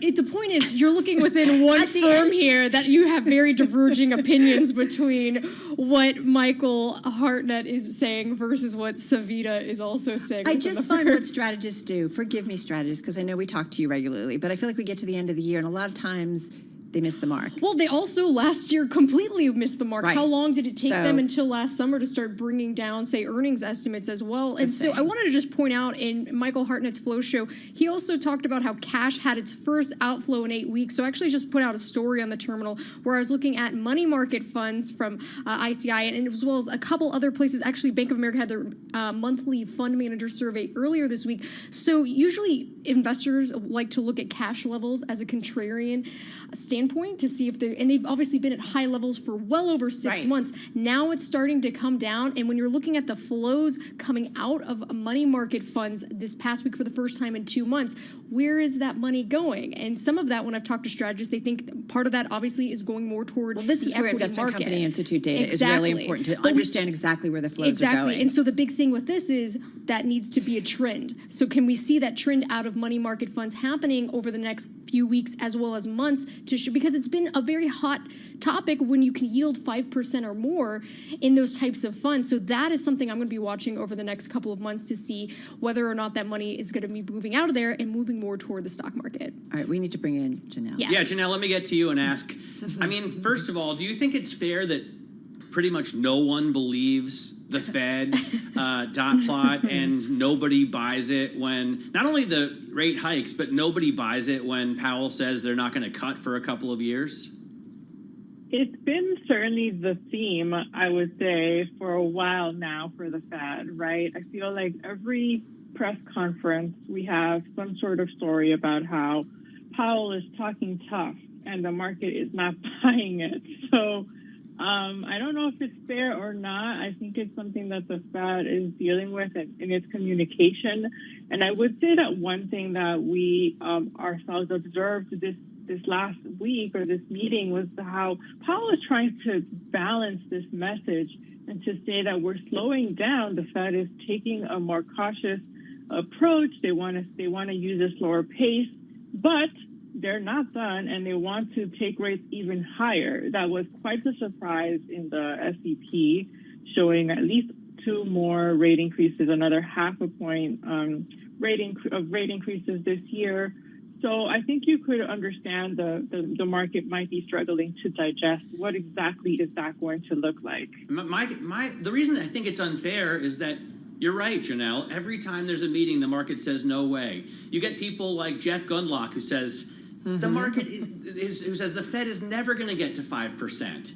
He said, don't bet on it. And guess what? We're there. And we've gone past that. So I feel like and the Fed wants to go higher. Earned some credibility, but nobody's willing to pay up. Anyway, how much does this play into the market moves at this point, Jess? I mean, how important is Fed policy in terms of driving the rally or holding us back? Well, the big thing we've been debating, especially over the last few weeks, is breadth, right? Oh, this is only being confined to these handful of stocks. Look month to date. Industrials, materials up 9% so far this month. Financials up close to 6%. Energy up 5%.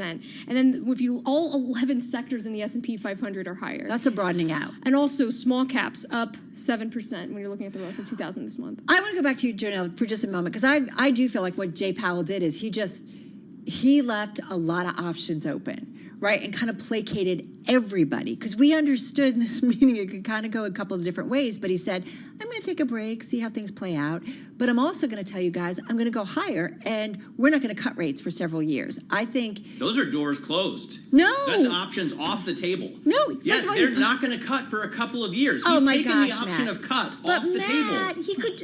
That's like 2 years from... Who knows what's going to happen in 3 I'm years? just saying Where he's are you taking the gonna be option in off the 3 table. years? I'm not saying he's right. I'm saying he's taking options off the table. No, I disagree. Don't you think he put out more options? He's promised they're not going to cut rates.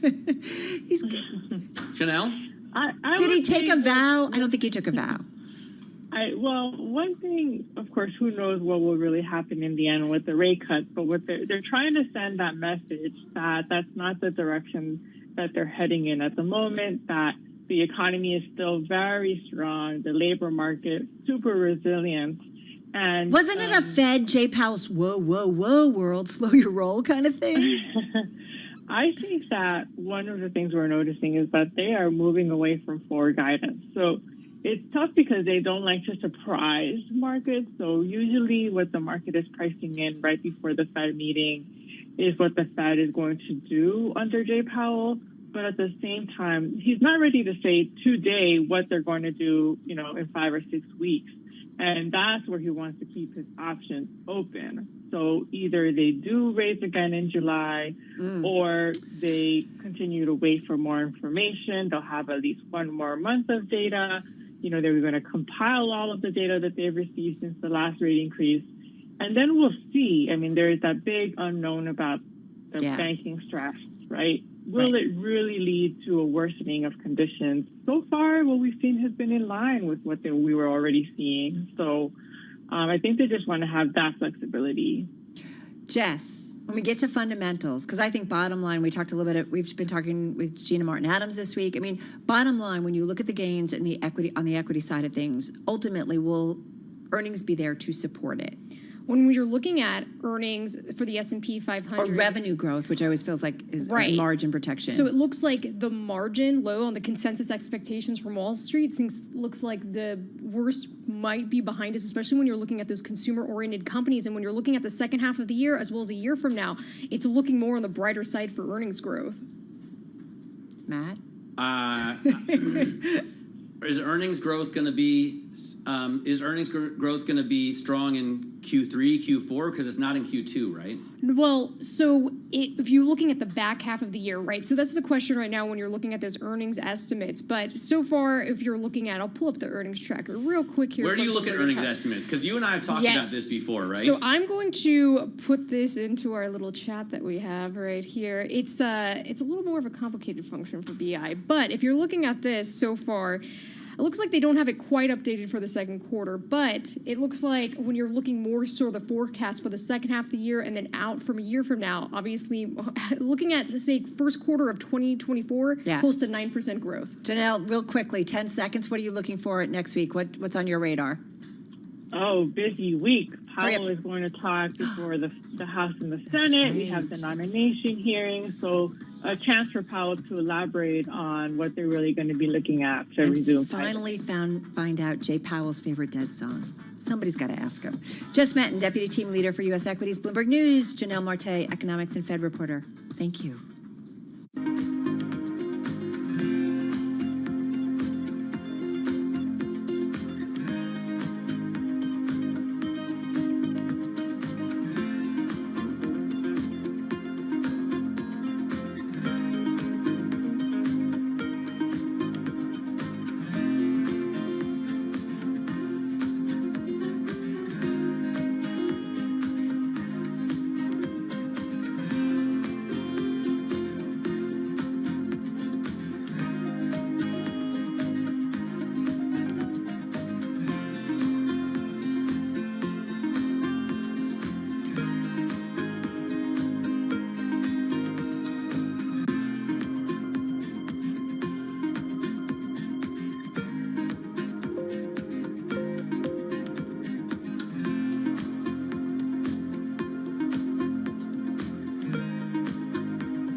Markets, headlines, and breaking news 24 hours a day at Bloomberg.com, on Bloomberg Television, and the Bloomberg Business app. This is a Bloomberg Business Flash.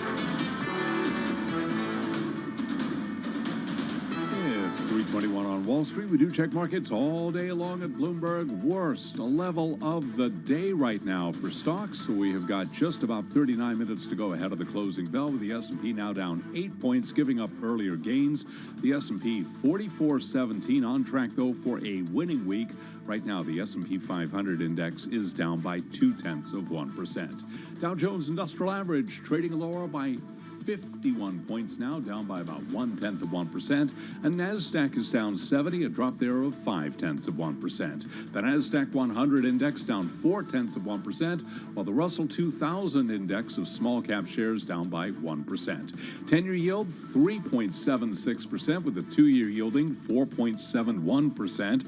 As for the overall interest rate outlook and the Federal Reserve, Cameron Dawson is Chief Investment Officer at New Edge Wealth, and she was interviewed on Bloomberg Surveillance. I do believe that the Fed still sees this inflation being too high. You could hear in Powell's comments about their own forecast for the path of inflation, saying it's pretty aggressive for it to decline as much as they think it will through this year, which is really why they still are thinking that rates need to move higher. Now, the market does not believe at all that the Fed is going to deliver those 2 hikes. We're still sitting at a terminal rate of about 5.3% based on the work function. The warp function is a reference to the world interest rate probability, which is listed on the Bloomberg terminal. You can hear more of the conversation on the Bloomberg Surveillance podcast. You can download it wherever you get your podcasts. Tech billionaire Elon Musk says advanced artificial intelligence could have a potentially catastrophic outcome for civilization. He made the comment at a conference in Paris. Tesla shares, they're up today by 1.7%. Stocks lower across the board. S&P 500 index right now down 9, drop there of 0.2%. Crude oil is trading higher by 1.6%, 71.77 a barrel. And gold now unchanged at $19.58 the ounce. I'm Charlie Pellet, and that is a Bloomberg Business Flash. It is indeed. All right, Charlie, thank you so much. Carol Masser, along with Matthew Miller, live in our Bloomberg Interactive Brokers studio on Bloomberg Business Week on YouTube and on Bloomberg Originals. So I love this story. It's a most read on the Bloomberg. Matt, it's about the hot new thing on Wall Street that's also becoming a popular investment for retirement funds, which you hope is kind of safe. If you love it, it's either Chinese dragons or private credit. I know, but I don't think I'm wrong. No, I love it too. I sent the story to you this morning. I know. I read it at home in my jammies and my coffee, with my coffee. All right, we're talking about private credit. It's just on a tear. This story is in the new issue of Bloomberg Business Week, now out on newsstands, on the Bloomberg, and at Bloomberg.com/businessweek. So we want to get into it. With us is Paula Seligson. She's Bloomberg News private credit and leverage finance reporter on the phone, and Bloomberg Business Week markets and finance editor Pat Regnier in our Bloomberg Interactive Brokers studio. First of all, I do want to start broadly, if I may. Pat, how much do you guys, when you're covering finance and talking about kind of financial things, how much do you talk about private credit, or how much does it creep into conversations? I think creeping into conversations is the way to put it. It's sort of been something that's been in our peripheral vision. We see it all the time. We see people talking about it, but we haven't really had a great sense of the shape or size of it, other than we know that there's a lot of money there, but it is, by design and by nature, not something that's actually easy to, really see everything that's going on. And so that's why we called Paula. Paula, come on in. Tell us about private credit, the type of growth that we're seeing, and how much is going on. Yeah, thanks for having me. So let's just first start with what is private credit. There's lots of different types of ways companies can borrow money. Some traditional ones are with banks or through the public debt markets, such as high-yield bonds and leveraged loans. Private credit bypasses all of that, and instead the companies borrow money from a specialized set of asset managers who just do private credit, or at least within those portfolios. The growth has been massive. So at the end of 2010, it was about $300 billion in size for the asset class, according to Preqin. And now that's $1.5 trillion globally, and it's projected to grow to $2.2 trillion by 2027. So these are really big numbers we're looking at. So, and it's been boosted first by Dodd-Frank, right? Pat was talking about by design in terms of, the I guess, opacity of the market, but it's also been pushed away, this credit market, from banks, in a sense, by design from Congress. Exactly. So the Dodd-Frank Act wanted, banks to be safer. Regulators wanted banks to do less risky lending. And so that lending has ended up in what is arguably a better match for it. Banks have deposits, and as we found with SVB, those deposits can just run away very fast in the right set of circumstances. private credit lenders lock up money for years at a time from sophisticated asset managers. So pension funds, insurance companies, sovereign wealth funds, those kinds of players. And so what that means is when they extend a money or a loan for maybe 5, 6, 7 years, that money on the other side is locked up for a similar period of time. So it's arguably a better match. But that being said, this might even get a bigger push now because the regional banking crisis has in general caused banks to want to just have tighter lending standards. And so that could be essentially the second wave of, banks having to pull back from some of this lending, which opens the door for private credit.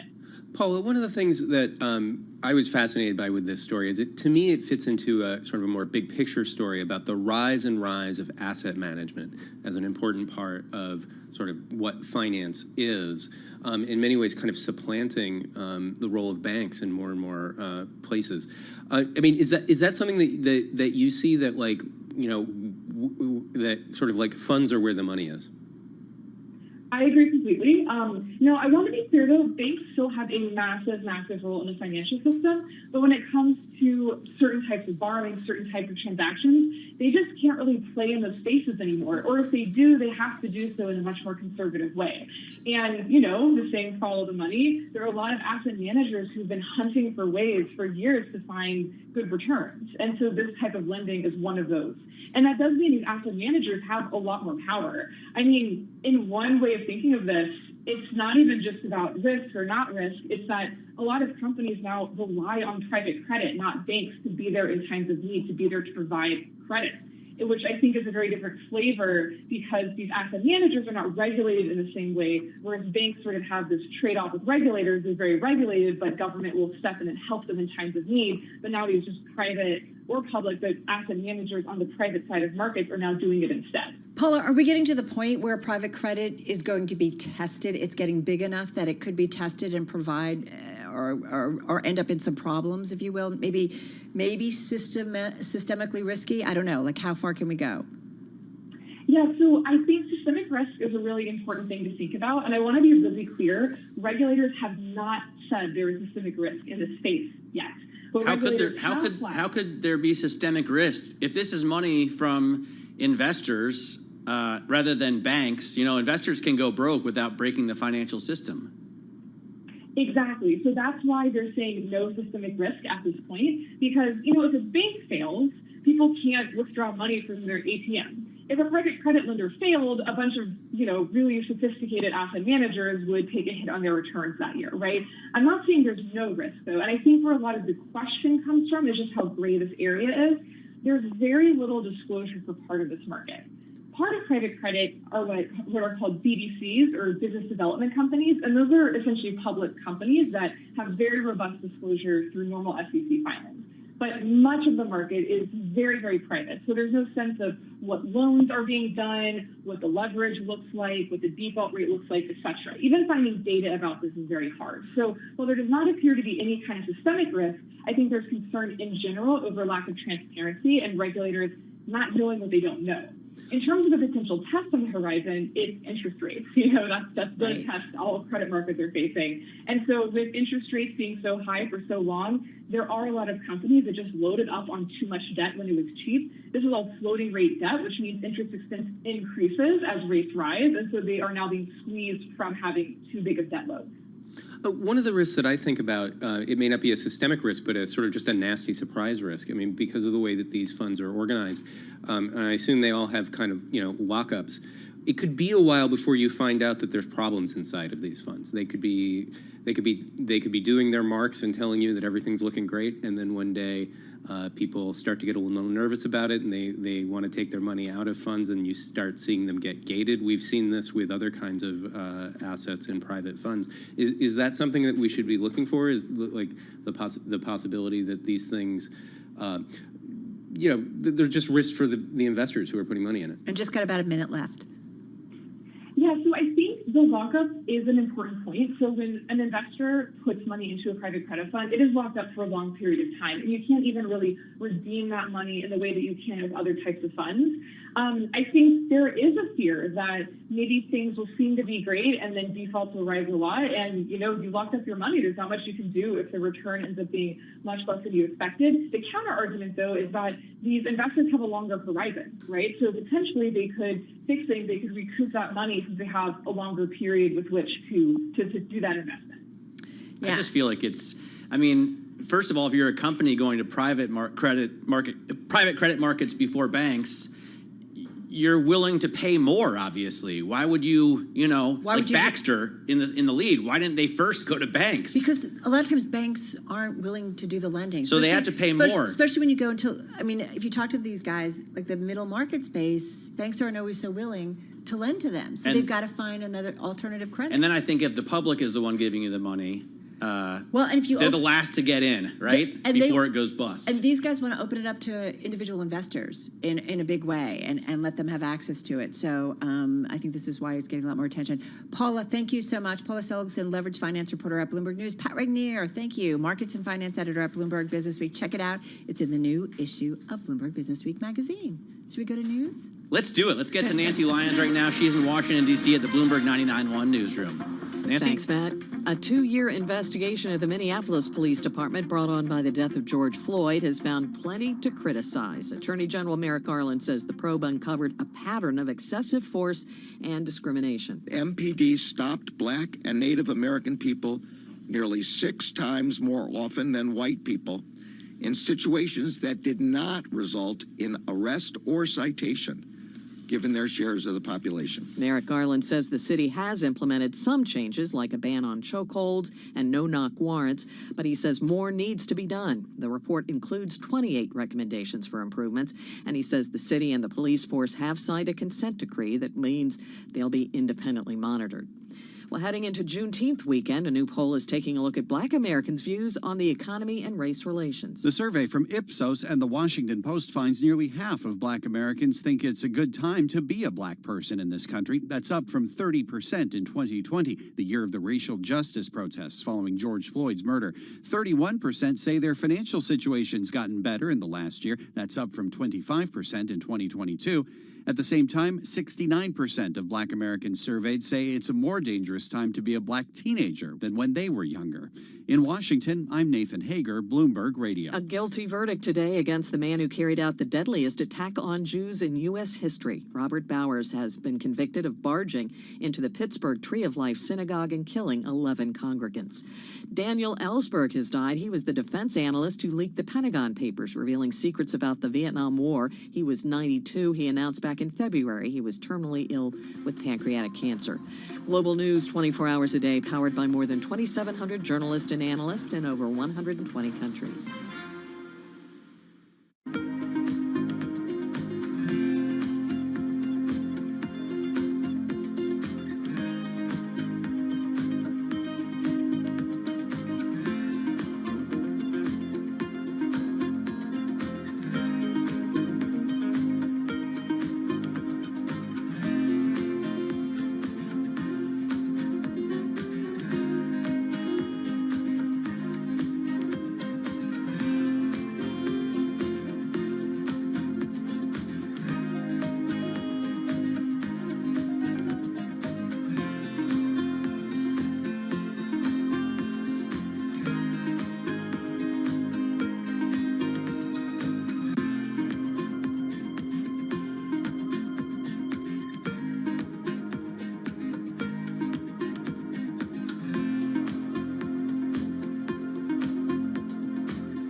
Headlines and breaking news 24 hours a day at Bloomberg.com, on Bloomberg Television, and the Bloomberg Business app. This is a Bloomberg Business Flash.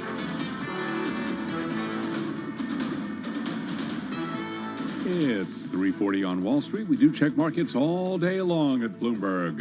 Let us head right over to the first word breaking news desk on a down day for Wall Street for today's afternoon call. Here he is, Bill Maloney. And good afternoon, Charlie. That's right. U.S. stocks in the red in quiet trade. The Dow currently down 41 points. S&P's dropped 7 and NASDAQ declines by 61. The U.S. 10-year yield at 3.77%. Gold is little changed. Oil is pushing higher. And Bitcoin is climbing by 3.4%. Of the main 11 S&P sectors, leaders were consumer staples and energy.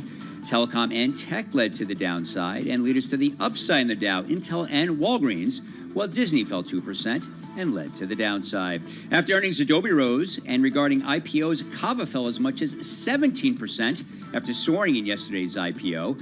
And in others, Virgin Galactic soared as much as 47% before paring gains to 11%. Wrapping things up, Encino soared intraday on reports the company is exploring a sale. Live from the first breaking news desk, I'm Bill Maloney. Charlie? Okay, we thank you very much, Bill Maloney. And to hear live breaking news over your Bloomberg, type squawk, SQUA on your Bloomberg terminal. I'm Charlie Pellet, and that is a Bloomberg Business Flash. I'm driving in my car. I turn on the radio. How about you let me drive? Oh, no. Who's gonna drive you home? Honey, please, I'll do the driving. Drive on. Excuse me, I want to drive. It's the question that drives us. This is the Drive to the Close That funky music will drive us till the dawn. on Bloomberg Radio. All right, everybody, we've got just about 18 minutes left in today's trading session, getting ready to wrap up the Friday trade and the week overall, and we are definitely off our best levels. We are down across the board, just slightly down on a percentage basis, the most for the NASDAQ. It's down about 0.5%. So let's see what Carol Schleif has to say. She's Chief Investment Officer at BMO Family Office. She's joining us on the Zoom, on Zoom from Minneapolis. Carol, TGIF, I am so glad we're almost done. How are you? How are you? I'm great. I am as well. It's been quite the week. Well, so help us out here. I mean, we do feel like we're taking a little bit of a breather. Fed meeting, we've had, the S&P piercing 4,400. We're all talking about a new bull market. Not everybody's buying it. There's some disconnect between what Powell says and how the markets read it. So how do you read it? And what do you tell some of your clients? We've remained in a balanced risk posture, if you will, all along. We were one of the early believers that the Fed was going to be able to stick a soft landing. We've been saying that actually for close to a year and a half, that we thought we had enough resiliency throughout this economy to be able to do it. So, the interesting thing is trying to coax those clients who might be overweighted in cash out of that comfy cash position and to looking at even stepping in, especially those that might have had liquidity events. Haven't they missed it? I don't know if they've necessarily missed it. It all depends on your perspective. If your perspective is between here and the end of the year, maybe they've missed a good up move this year. But if your perspective is intermediate and longer term, there's an awful lot teed up in this economy to be excited about. It's the first time in decades, you could argue, that we've really decided we were going to make substantial investments in infrastructure and in some key industries. We haven't done that, arguably, since we built out the interstates in the 50s. That's a very good point. Who's betting on infrastructure right now? The big short guy. Exactly. And when you look at Eisman. the percentage. Oh, Eisman. Yes, you're right. Yeah. Sorry. And you look at the percentage representation that technology and communication services has in the S&P now versus where it was a number of decades ago. And then you look at where manufacturing and industrial have shrunk to. There's a lot of room for uptick in those, and even small upticks take the few component companies in there and push them. So if you're an intermediate or longer term investor, I think investing in some of those technologies makes some sense. On the other hand, Carol, rates are pretty high. And if you believe that the Fed is going to achieve its goal, right, getting inflation back down to 2%, you can get 5 pretty much risk free. That's awesome, right?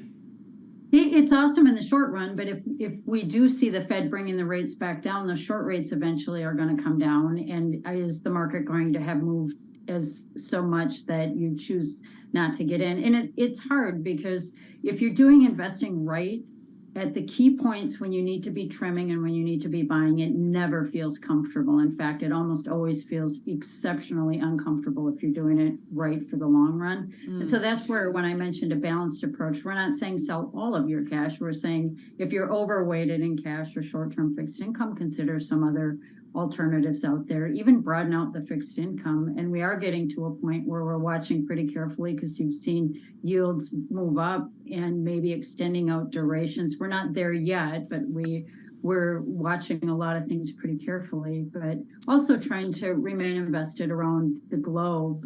Although, North American progress, especially economically, is pretty superior relative to the rest of the globe. I just want to go back to Steve Eisman because he was a guest on the Bloomberg Odd Lots. Right, Odd Lots podcast. And what's interesting is he talks specifically about the biggest story being the grid, and he just talks about the electrification of consumption. So EVs, induction stoves, putting strains on existing infrastructure, and so you're going to have a ton of investment. As an aside, I will say EVs are fantastic products, really amazing. But induction stove is the I worst. agree. I need a flame. I mean, if you don't have a gas grill, you're doing something wrong. I agree with you. I need a flame. Carol, do you need a flame? I do, honestly. And when we redid our house a couple years ago, I have to cook over a gas stove. I'm sorry, but I do. I know. I cannot work with like an electric stove. We lived in Germany for the last 6 years, and for some reason, it's all electric there. It's weird. A lot of the buildings just aren't hooked up to gas, and it's a dream come true moving back here, mainly because of my gas range. That's the best thing about America. Who doesn't love fire, right? So, Carol, where's the risk in this market, though?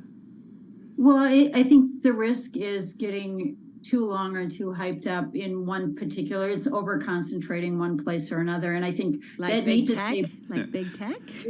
Yeah, maybe big tech. Although we do think the interesting thing is we do think the artificial intelligence things has legs longer term, but it's not necessarily investing specifically in it as much as it is making sure every company in your portfolio is paying attention to it and trying to figure out how they're going to adapt so to you it. Think it's cool when like a Kroger talks AI or like anybody talks AI? Like they should be talking that because we kind of laugh about it, but they have to be on their front foot as it relates to it. They have to understand that, what their strategy is going to be there. It's early and folks are trying to understand too, is the government going to regulate? Is it not going to regulate? How are we going to play it? But I just think being cognizant of it and not ignorant of it. And it's a lot like back in the .com days when you don't necessarily want someone just attaching .com to their name and saying, oh, we're going to do that now, but they have to have an internet strategy.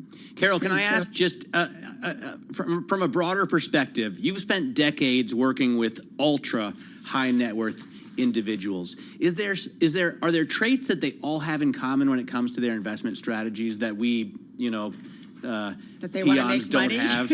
No, more money. I actually think the other nuance to a lot of the high net worth and ultra high net worth families that I've worked with over the years is that the vast majority of them have been first generation. And so one of the really interesting, they're as different as you and I are and everyone, all the population is out there. But one theme that can be really pretty common is no matter how affluent they become, because they started with an idea or simple and it took a lot of risks, a lot of them still fear dying broke. And so it makes them very cognizant of understanding risk and return in their portfolios and not necessarily wanting to take the same kind of risk with their investments that they took making the money in the first place. Because markets can be very, when you're running a company, you can't necessarily control the economy, but you can control your response to it. When you've taken that liquidity and put it in the market, it can be really disconcerting to watch it reprice every second of the day and not understand why when the fundamentals are going in the direction you expected they were, the stock price or the manager price is going in the opposite direction. And so having a portfolio that's cognizant of what can you control, you can control your costs, you can control turnover, taxes, you can control income. Carol, we got to run. I'm so sorry. Have a great weekend. Carol Schleif over at BMO Family Office. Look forward to it next time.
Your company news headlines on Bloomberg Radio. From Bloomberg World Headquarters, I'm Charlie Peloton. A down day for the rest of the market. Adobe shares are advancing. They're up now by 1%. After earnings, Adobe raised its full-year revenue and profit outlooks on optimism that generative AI features will spur demand for its software. Adobe is the longtime top seller of software for creative professionals. Amazon's proposed $1.7 billion deal to buy robot vacuum firm iRobot Corp has been given the all-clear by the UK's antitrust agency, sending shares in the Bedford, Massachusetts firm soaring. Let's get more on that story now from Bloomberg's Steve Rappaport. Charlie, the Competition and Markets Authority said the deal would not lead to competition concerns in the UK market after an initial review. The iRobot deal announced in August has raised competition and privacy worries from tech advocacy groups as the e-commerce giant seeks more internet-connected devices in people's homes. The deal still faces an in-depth review by the Federal Trade Commission in the U.S. and a review by the European Commission in Brussels. The approval will be a relief to the tech giant, given how the CMA has taken a more aggressive line with big tech mergers of late. Charlie? And that's Steve Rappaport reporting. We've got Amazon shares down now by roughly 1%, but shares of iRobot, they are up now by 20.8%. Tech billionaire Elon Musk says advanced artificial intelligence could have a potentially catastrophic outcome for civilization. He made the remark at a conference in Paris. And those are some of our top company stories. This is Bloomberg.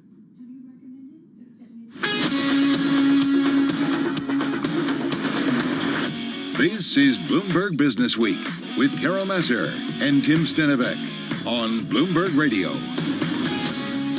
All right, everybody, you are listening and watching Bloomberg Business Week. I'm Carol Masser along with Matthew Miller. What a pleasure it is to spend a Friday evening with you. Aw, back at you, kiddo.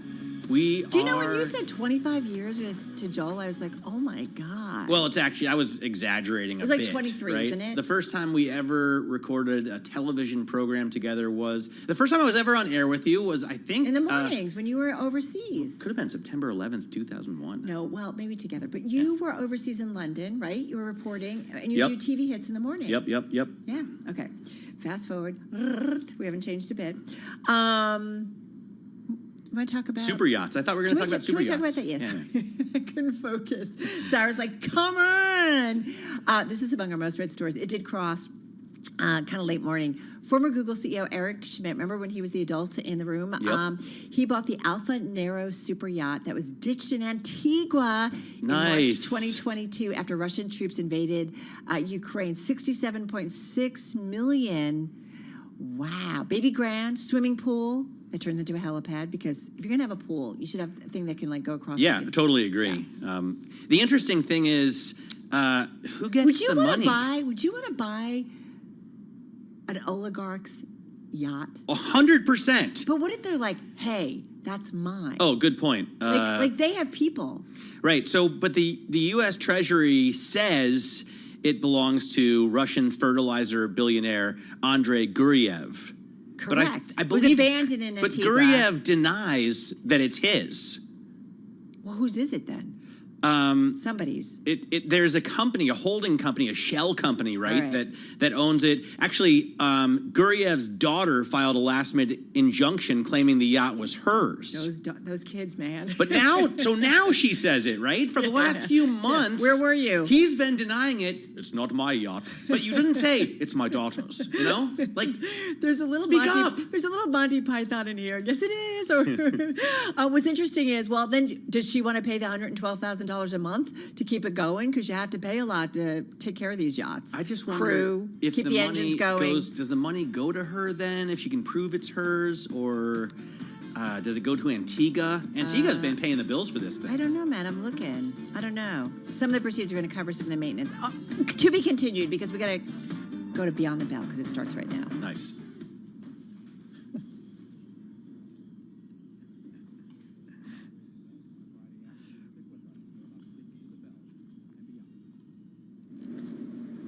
Beyond the Bell, Bloomberg's comprehensive cross-platform coverage of the U.S. market close starts right now. And right now, we are 2 minutes away from the end of the trading day. Romaine Bostic alongside Scarlett Fu. We're counting you down to the closing bell. Here to help take us beyond the bell. It's a global simulcast with our friends Carol Masser and Matt Miller. Welcome to our audiences across Bloomberg Television, Radio Originals, and those folks streaming on YouTube. A 6-day win streak for the S&P 500. It's not going to be a 7th, at least based on the pricing right now. But hey, I mean, I'm just looking at some of the weekly numbers, right? What we're talking about, up more than 3% on the NASDAQ, up about 2.6 on the S&P, Dow up about 1.25%. I mean, it's been it is the best week that we've had since March, and still 6 days is the best winning streak that we've seen since November of 2021. You know, that's when a lot of things were hitting highs. So 6 days is still nothing to sneeze at, and I guess we could eke out. No, it would be tough to rise. We might not rise today, but I wonder if this is a pause in what's been a pretty consistent move higher in equities. Just looking at volume right now, it is higher than the 10-day average. In the S&P 500, for instance, 17% above the 10-day average. As we know, we have quadruple witching today. Yeah, quadruple witching, and that's distorting things a little bit. And of course, a holiday here in the U.S. on Monday, so we're going to have to wait to Tuesday to maybe see a little bit of firmer price action. Two things, though, that I do think are interesting, though. We talk about the valuations in the market, at least on an aggregate basis, and S&P 500 now in overbought territory. Remember, the NASDAQ has been in overbought territory for the last few weeks here. So that's going to factor in, I think, to some of the decision-making as to whether people continue to buy into this market. But there's not a whole lot in front of them. There's not a whole lot of economic data. You do get some Fed speak next week, but it might really not be until we get, I guess, until next month in earnings season where you start to have to really confront some of the hard realities as to whether these valuations can be supported. Closing bells here in New York on a Friday afternoon. Dow Jones Industrial Average down about 0.3% on the day, or about 100 points. The S&P 500 down about 0.3% on the day. The NASDAQ Composite down about 0.7%, and the Russell 2000 looks like it's going to close out the day down by about 0.7%. But as Carol Masser was just mentioning here, all the major indices in the green over the 5-day stretch. Yeah, quite a run, but some selling here into the close on this Friday. I'm just taking a look at the S&P 500 for the week overall. Looks like your best performing name, Carnival, up about 21% this week. Bottom of the pack, Humana, it was down about 13%, Matt. All right, take a look at what's gained and lost today in terms of the industry groups. If you pull up the SPX Level 1 GRR, you can see that utilities were up, materials were up, and consumer staples were up. So that looks pretty defensive, actually. And financials, consumer discretionary, IT, those are among the losing groups. And that's, I think, what you want to see leading for a sustainable rally. Not to say that, we aren't in one now, but it does look like defensive positioning. All right, folks, let's get to some of the individual gainers on this Friday. And I'm going to start with Adobe. We were breaking down the earnings results last night. Oh, my God, I'm glad it's Friday. Last night, Adobe at its highs today up about 5.7%. Finishing the day well off those highs, but still with a gain of about 0.9%. Did report 2Q results that beat expectations. It raised its full-year forecast. Optimism that generative AI features will spur demand for its software. So a little bit of outperformance in that one. Virgin Galactic, I think, Romaine, I saw you guys talking about it earlier on TV. Check it out, man. At its highs today was up 47%, finishing the day with a gain of about 16.5%. It's a $4.73 stock. So again, company announcing it's planning for its first commercial passenger space flight as soon as June 27th. So really marking the beginning of commercial space operations for the company. They had numerous delays, but we're talking about people who have spent and booked to pay 6 figures to fly on this, fly on their ships. iRobot, we also saw that one a standout, pretty much finishing at its highs, up 21%. Amazon's 1.7. They make robots? Yeah, the room They make does. vacuum cleaners. The room does. The room does. Yeah, or they can wash your floors, play with your pets. They're pretty cool stuff. Amazon's Play with your pets. Have you met my dog? She would devour that thing. Yeah, a Catmobile. It's really fun. There are other problems that Roombas can have with dogs besides being attacked. Don't do it. Amazon buying it, $1.7 billion deal to buy iRobot, cleared by UK regulators. Real quickly, NVIDIA, we did see this one. It was kind of a really strong performer earlier in the day, just up a hair, if you will. I just want to point out Morgan Stanley making NVIDIA its top pick, replacing AMD. And I think it's, up almost 200% this year. You know the story, Scarlett. This incredible run. All right, let's take a look at the decliners here. Humana was the worst performer in the S&P 500 after seeing its health insurance customers are using more medical care than they expected. Perhaps as patients finally get surgeries and other care that they had deferred during the pandemic. And this could lead to a potential increase in expenses. And it echoes what United Health had said earlier this week. So both of those stocks falling. SoFi, biggest drop in 6 weeks, losing almost 10% of its value. 3 analysts turning cautious this week on the stock after it had doubled in value since mid-May. The U.S. debt ceiling deal, as you'll recall, included the restart of student loan payments, which was seen as a positive for this online lender. And Kava, the second day of trading did not go as well as the first day of trading because it doubled in value on the first day of trading. Today it slid. Of course, yesterday it had IPO'd at $22 and then it jumped to 100%. The restaurant chain is growing revenue quickly, but is still losing money, and the CFO has not indicated when it might turn a profit. Romaine? Oh, okay. We're back to non-profitable companies again. Let's take a quick look at what's going on in the Treasury space. You did see some bear flattening on the day. We should point out the sell-off that we've been seeing in the Treasury space, that's been going on for a couple of weeks now. That pushed yields higher on the day and on the week here. We're up about 8 basis points on the 2-year. Similar story for the 5-year. A little bit less when we go out further out on the curve. But keep in mind, there are a lot of concerns, guys, coming up here about sort of the month-end and quarter-end rebalancing. Remember, when you had these big gains in the equity market and they're not matched by big gains in the fixed income market, you have a lot of pension funds, a lot of institutional investors that have to get back to their mandated allocations on a percent basis here. So that could mean that you could see some buying in the fixed income space and some selling potentially in the equity space as we get closer to the end of the month. I just want to jump in here really quickly when it comes to something we had said earlier. I mentioned quadruple witching. I think I'm stuck at 5 years ago because it's now triple witching, Matt Miller.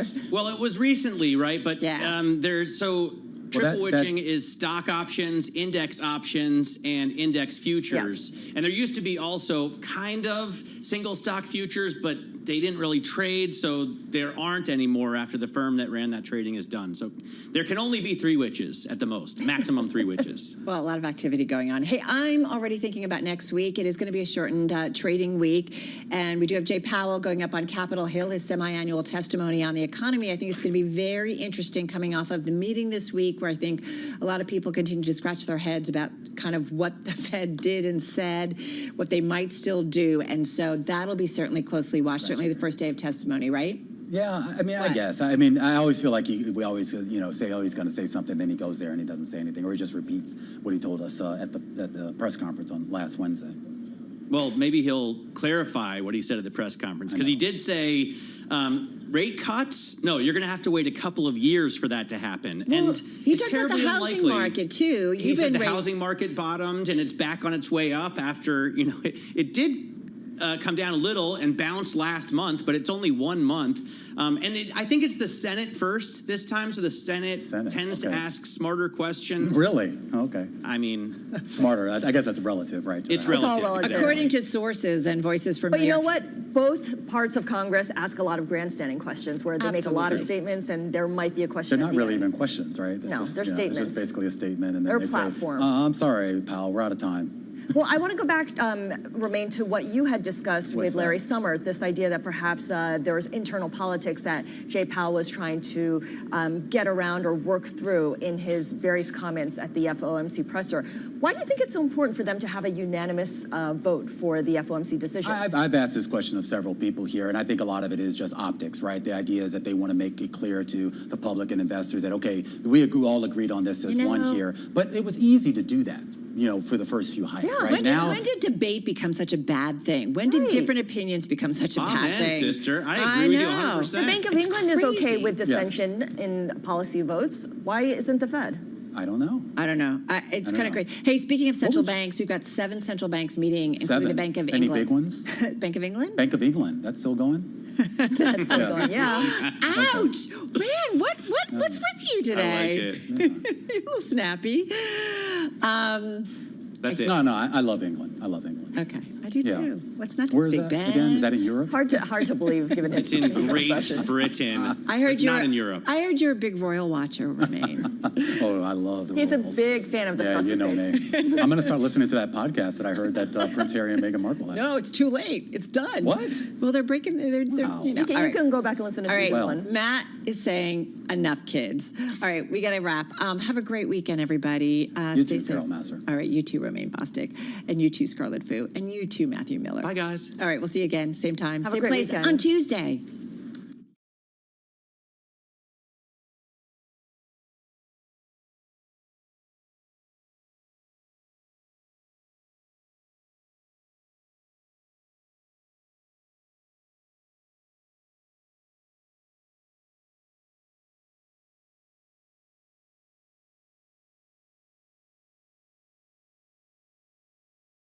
Got Elon Musk and Bernard Arnault, the CEO and controlling shareholder of LVMH Moet. It's, I'm bad. Is it Moet and Hennessy? Moet Hennessy? I don't know. I didn't take French. Anyway, Louis Vuitton, we know. I think he is the world's richest dude, right, at this point? Bernard Arnault, I think he was jumped Was he by jumped Elon by Musk. Elon? So you the can two. just type RICH go, Did Rich Go, and you'll see Elon Musk is currently worth $229.4 billion, and Bernard Arnault has a paltry $196.8 billion. They are the world's two richest individuals, which I started off with. Okay, Arnault's sons were there. Elon Musk's mother, May, also took part. I got to say, Elon has been everywhere, including meeting with auto execs, bringing them into the family via the Tesla charging station. So we knew we wanted to talk a little bit about Tesla, which has been on quite a run as well, the share price. Ross Gerber is back with us, President and CEO of Gerber Kawasaki Wealth and Investment Management, owner of Tesla's, investor in the stock, one-time activist, vying for a Tesla board seat. He is all in when it comes to Tesla. He's on the phone from Santa Monica. Ross, how are you? I'm good. Good to be back. It's kind of interesting. It's very interesting. I will also say, as a longtime listener, so Ross, I'm just filling in for Tim Stenevec. Matt loves listening when you join I love us. it when you're on the program. So today when we were like, we need to talk about Tesla, because it looks like it's kind of all coming together again for Elon Musk. I was like, man, we could get Ross Gerber on. That would be awesome. So I'm psyched to have you on the program. The Supercharger Network, I'm just so jazzed about this because it looks like he hit it out of the park. And he did something that consortiums of automakers haven't been able to do, and governments haven't been able to do. It just looks like a stroke of genius. Well, I mean, it's economics that really ultimately won the game here, because the economics of using the supercharger versus not using the supercharger system was so much better for Ford and GM to just jump on this to help them sell cars. It really became a win-win situation for both parties, and that was sort of the deft, how would I say, maneuvering that Tesla's done over the last several years in building out the supercharger network, which ironically I had spent a lot of time working on in the last 6 months, trying to really value this network.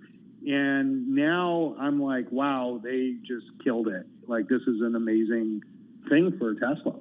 I think it's incredible on so many different levels that Elon went from, I think, people scratching their heads, worried about his involvement in Twitter to, you know, he's got somebody now who's going to be heading up Twitter. He's pulled Ford and GM right into Twitter Spaces to talk about their involvement. So he's giving kind of credibility, if you will, and showing how Twitter Spaces can be this incredible communications platform to do something like that. I don't know. When you look at the big picture of Elon, like Matt said, just getting it all together, or what? Yeah, sort of. I think, you know, they're sort of like SpaceX and Tesla and Twitter. You can kind of say like, well, they have like, what would they all have in common? But then there's these like threads that connect everything. And, you know, it's really interesting the way that things sort of work out, that he's now hired sort of the top people from NBC to run Twitter, you know, and then he's been able to refocus on Tesla, which is exactly what I was hoping would happen. And the minute he starts refocusing his efforts on Tesla, we've just seen a tremendous amount of progress in the business. So, you know, now with all this, you know, deal-making talk in France, and boy, you know, my French contacts are basically saying this looks like it's going to be a done deal. And that's huge. It's huge for France and Tesla. He was in Italy right before this. So he's met with, I think, the heads of government of at least 2 European nations. And of course, he already has great relationships in Germany. It's pretty interesting, though, that even Twitter seems to be firing on all cylinders, if you'll excuse a horrible pun that doesn't make sense with EVs. Can't believe Ross. you did that. I mean, you know, when we had the first presidential announcement on Twitter, it seemed like it wasn't working very well. But now he brought Ford on. We all had to tune in for that. He brought GM on. We all had to tune in for that. He's turned Twitter Spaces into the kind of the place to be right now, hasn't he, Ross? Yeah, Twitter Spaces is an amazing place. I mean, this week I was on a space and Walter Isaacson came on, and next thing you know, I'm talking to Walter Isaacson about the book he's releasing on Elon and comparing him to Leo da Vinci and to Steve Jobs. And, you know, it was just an incredible space, and there were thousands of people on it. And Elon's technology skills has really made Spaces a really, really great platform. I mean, you guys should consider jumping on and doing something on there too. Bloomberg should definitely be doing something on there. And so, like, the way I look at it is he's making the platform. And we do stuff there, just so you know. We do actually. Yeah. Yeah, I know. You guys do spaces.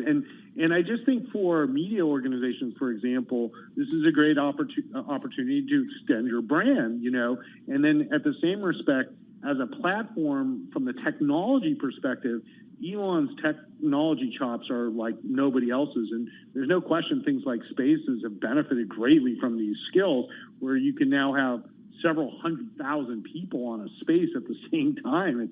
It's kind of incredible. So from that perspective, I think he's been very successful with Twitter. I think the part that's troubling is really how much time he's spending, sort of expanding on his political ideologies and social ideologies, which I would say that a vast majority of people have issues with. So, when you sort of strip out the noise and all the politics, he's done a great job at Twitter. But when you look at the time he's spending on the platform, I don't know if that's always the best use of his time.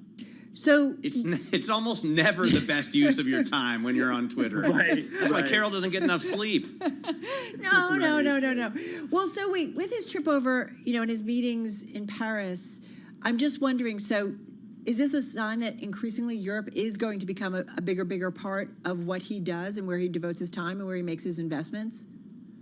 Well, there's that, but I think this is more Europe than Tesla, because if you see what, like, the geopolitical situation in Europe, and especially around energy, and with all of a sudden having to sort of decarbonize from Russia in the course of, let's say, less than a year, Europe's really now searching around and saying, how do we become energy independent for real? And how do we use technologies to advance sustainable transportation and energy? And since Tesla's the leader in this, we all should be talking. And now they see what's going on in Germany with the factory there and the success they're starting to have in Germany.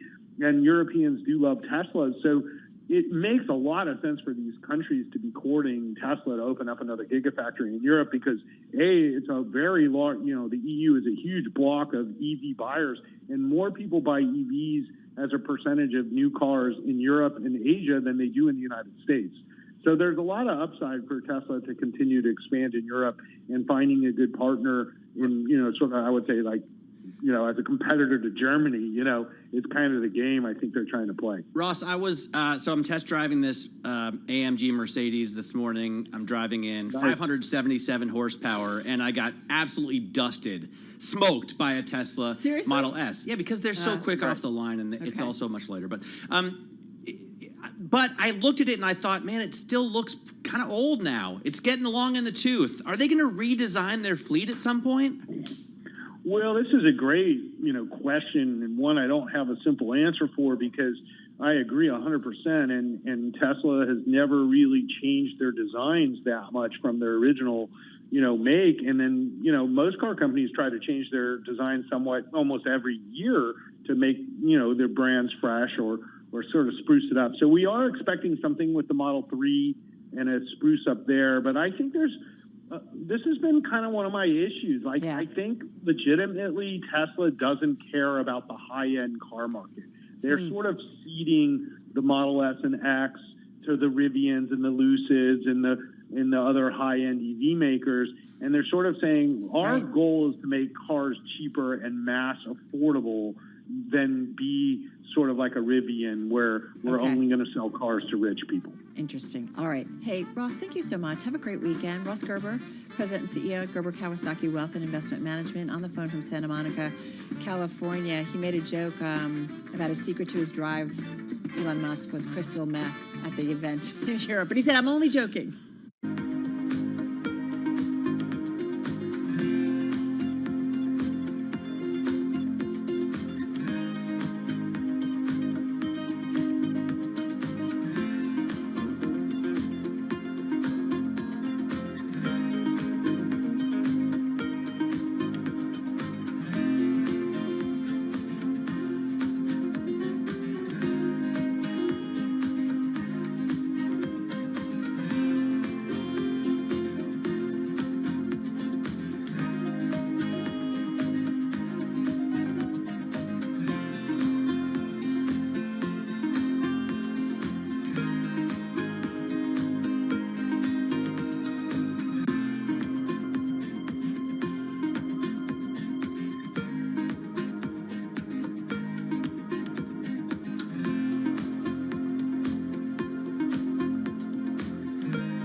stocks, headlines, and breaking news 24 hours a day at Bloomberg.com, on Bloomberg Television, and the Bloomberg Business app. This is a Bloomberg Business Flash.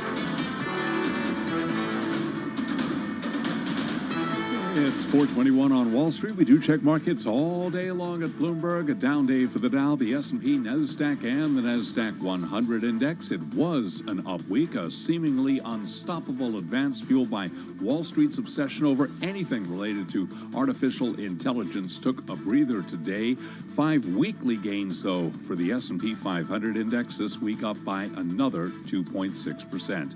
The Dow this week up 3 in a row, up by 1.2%. Here's where we end the week and head into a long holiday weekend. S&P at 4409. Today, that was a fall of 16 points for the S&P 500 index, down by 0.4%. Dow Industrials down 108 points, a drop there of just about 0.3%. NASDAQ Composite Index down 93, a decline of 0.7%. 10-year yield 3.76%, with the 2-year 4.72%. Spot gold at $19.56 the ounce, down $1 today, down less than 0.1%. West Texas Intermediate crude up 1.5%, 71.68 for a barrel of WTI. Richard Branson's space tourism venture Virgin Galactic Holdings plans to fly its first commercial passenger space mission as soon as June 27th. Today, shares of Virgin Galactic, which uses the ticker SPCE, up 16.5%. I'm Charlie Pelleton. That is a Bloomberg Business Flash. All right, Charlie, thank you so much. Carol Master along with Matt Miller live here in our Interactive Brokers studio, streaming on YouTube and Bloomberg Originals. A couple of headlines. Today, Binance, the world's largest crypto exchange, under investigation by French authorities for the alleged illegal provision of digital asset services and acts of aggravated money laundering. That was according to an official for the Paris Public Prosecutor's Office. Then, Matt, earlier this week, Hong Kong regulators, they're planning actually a second meeting in less than 2 months to push banks to offer services to virtual asset firms. The city really looking to become an international crypto hub. So you really kind of have a push and pull right now when it comes to crypto. The U.S. has certainly kind of played its hand, right? Very clearly. Crushing it. Crushing it.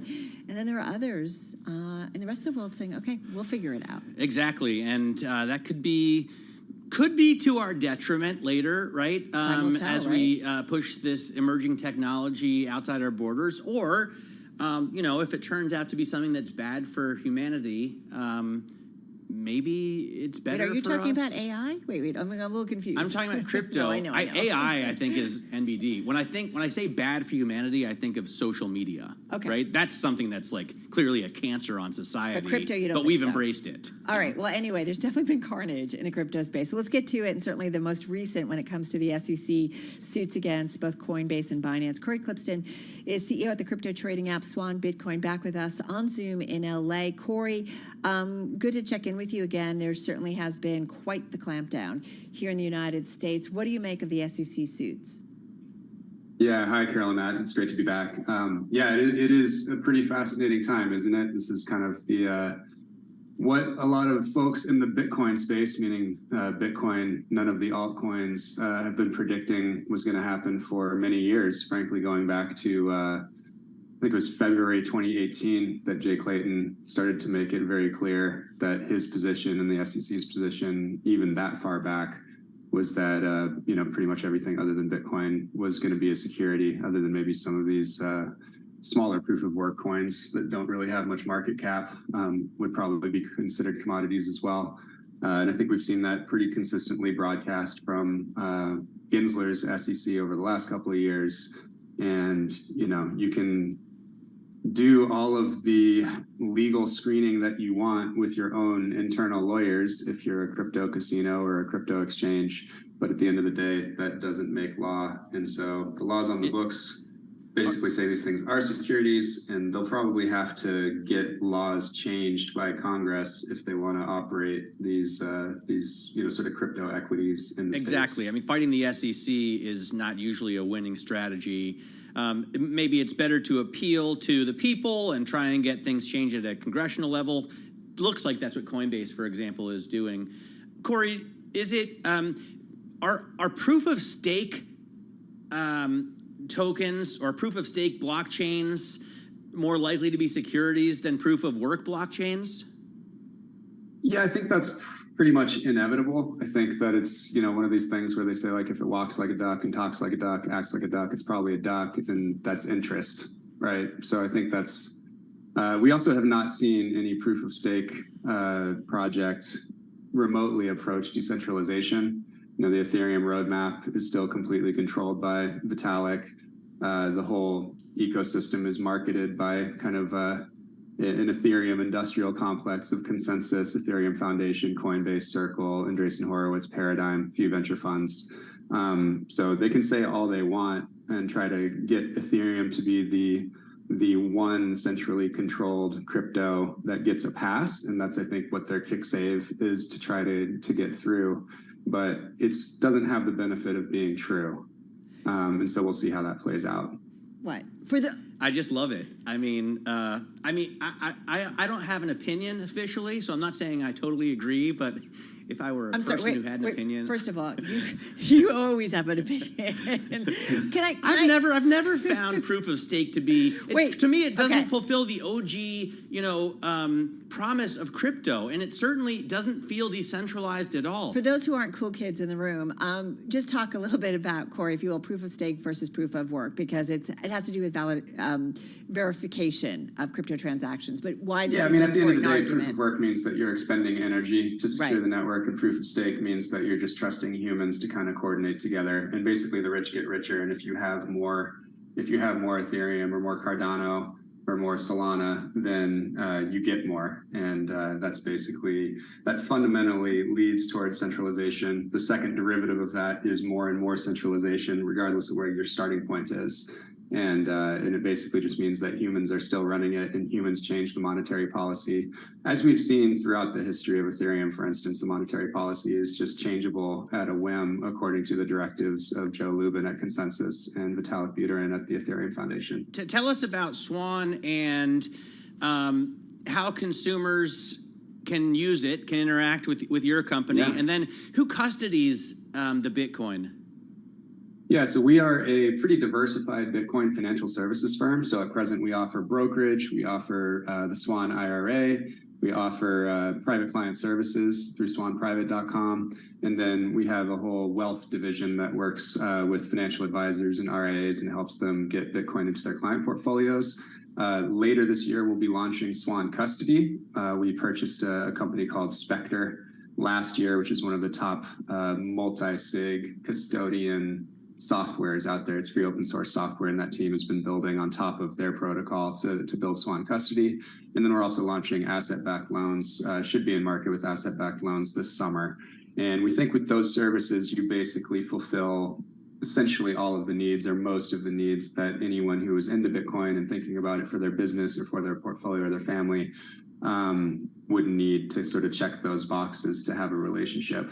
And I think the key to our success so far has been that we just have a lot of the top experts in the world on Bitcoin and on financial services at the intersection. Like our senior team and all of our salespeople come from, Goldman, Bridgewater, Morgan Stanley, Deutsche Bank, these different places, but are longtime Bitcoiners as well. And they kind of speak both languages, and that really helps us translate what's going on for people. Corey, you sound like it's full speed ahead. What was the impact, though, of those SEC suits against Coinbase and Binance? What kind of either slowdown or just maybe pull back a little bit that you see, or even a lot as a result of that? Yeah, I mean, for us, this was like the oceans parting in front of us and saying, oh my gosh, there's, 3 years of open field running at least for Bitcoin financial services. And so we immediately greenlit tripling the sales team, and I greenlit a 15x in ad spend last week. So we're going really, really hard after this. We think this is the moment to tell the truth without a lot of distraction from the what I'd say the orange washing affinity marketers on the crypto side of the fence. And so I think this is salad days for those people that thought Bitcoin was the thing that really, really matters, which, again, happens to be true. And do you expect all of these other businesses to be pushed offshore? I mean, in the case of Coinbase, it looks like Brian Armstrong wants to stand and fight, but everyone else seems to be heading for the hills in Europe or Asia. Yeah, I mean, I think the payoff is so massive if they're somehow able to get some kind of accommodation or, again, try to fight something through Congress or whatever. Don't think they'll succeed with that. Again, just because when people that take laws and markets very seriously look at it, they'll kind of spot the hypocrisy of, regulate me especially, but not the other guys, not the penny stock operators, not the multi-level marketers and the Ponzi schemers. They only want sort of new regulations for their little corner of fraud and chicanery. And I don't think they'll get away with it. Yeah. I'm not pro-regulation, but I am anti-scam, and I'm definitely anti-hypocrisy. So again, if you want to open up the floodgates and let all these things through, then I think you have to look at basically every corner of the market, and you'll probably have to see a dramatic reduction in the scope of regulation across the board, because there's so many people across TradFi that would like a light touch in their little area. That's their pet project too. I do think we have to jump in and point out that these SEC suits have made allegations. Correct. And those brought by the CFTC as well. But no one has been proven guilty yet. Correct. So we can't use words like fraud or chicanery. Those lead to real problems. Yeah, time will tell. Ultimately. Yes. Listen, though, really great to get your opinion because you are certainly in the thick of it. Corey Clipston, he's Chief Executive Officer at Swan Bitcoin on Zoom from LA. All right, right now, back to World and National News. Nancy Lyons in our DC newsroom. Hey, Nance. Thanks, Carol. The man behind the Tree of Life synagogue massacre has been found guilty. The 50-year-old male shooter was on trial for the deaths of 11 congregation members at the Pittsburgh synagogue in 2018. He was charged with multiple murders and hate crimes in what's being called the deadliest anti-Semitic attack in U.S. history. Stephen Cohen is co-president of the New Light congregation. He sent a letter to some governors basically saying, look, here are all the resources that we've made available. Cohen says they look forward to the sentencing that's scheduled for June 26th. President Biden says we need more than just thoughts and prayers to combat gun violence. This afternoon, he spoke at the University of Hartford in Connecticut, a year since signing the Safer Communities Act into law. I know it feels like it isn't enough when you turn on the news and see another tragedy in a school, a grocery store, a parade, or a place in America. Honestly, I feel like that as well. The facts give us reason to hope, though. So far this year, murders down in many major cities across the country. Biden says more needs to be done on guns, like universal background checks and an assault weapons ban. The Justice Department is accusing Minneapolis police of engaging in a pattern of violating constitutional rights and discriminating against Black and Native American people. Attorney General Merrick Garland unveiled the findings of a 2-year investigation into the department, sparked by the murder of George Floyd. He says the report includes 28 recommendations and reforms will be overseen by an independent monitor.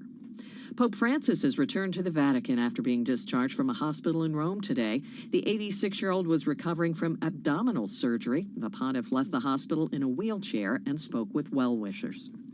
Global news 24 hours a day, powered by more than 2,700 journalists and analysts in over 120 countries.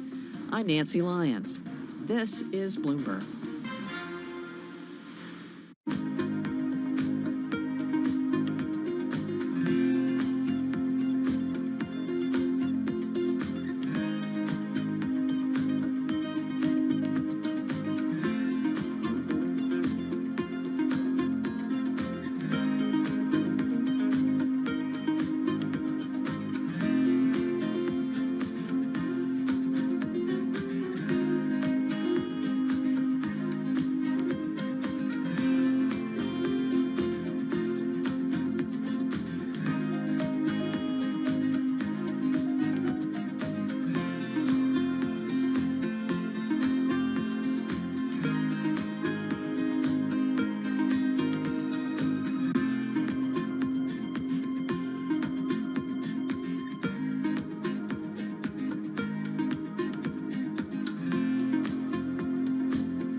markets, headlines, and breaking news 24 hours a day at Bloomberg.com, on Bloomberg Television, and the Bloomberg Business app. This is a Bloomberg Business Flash.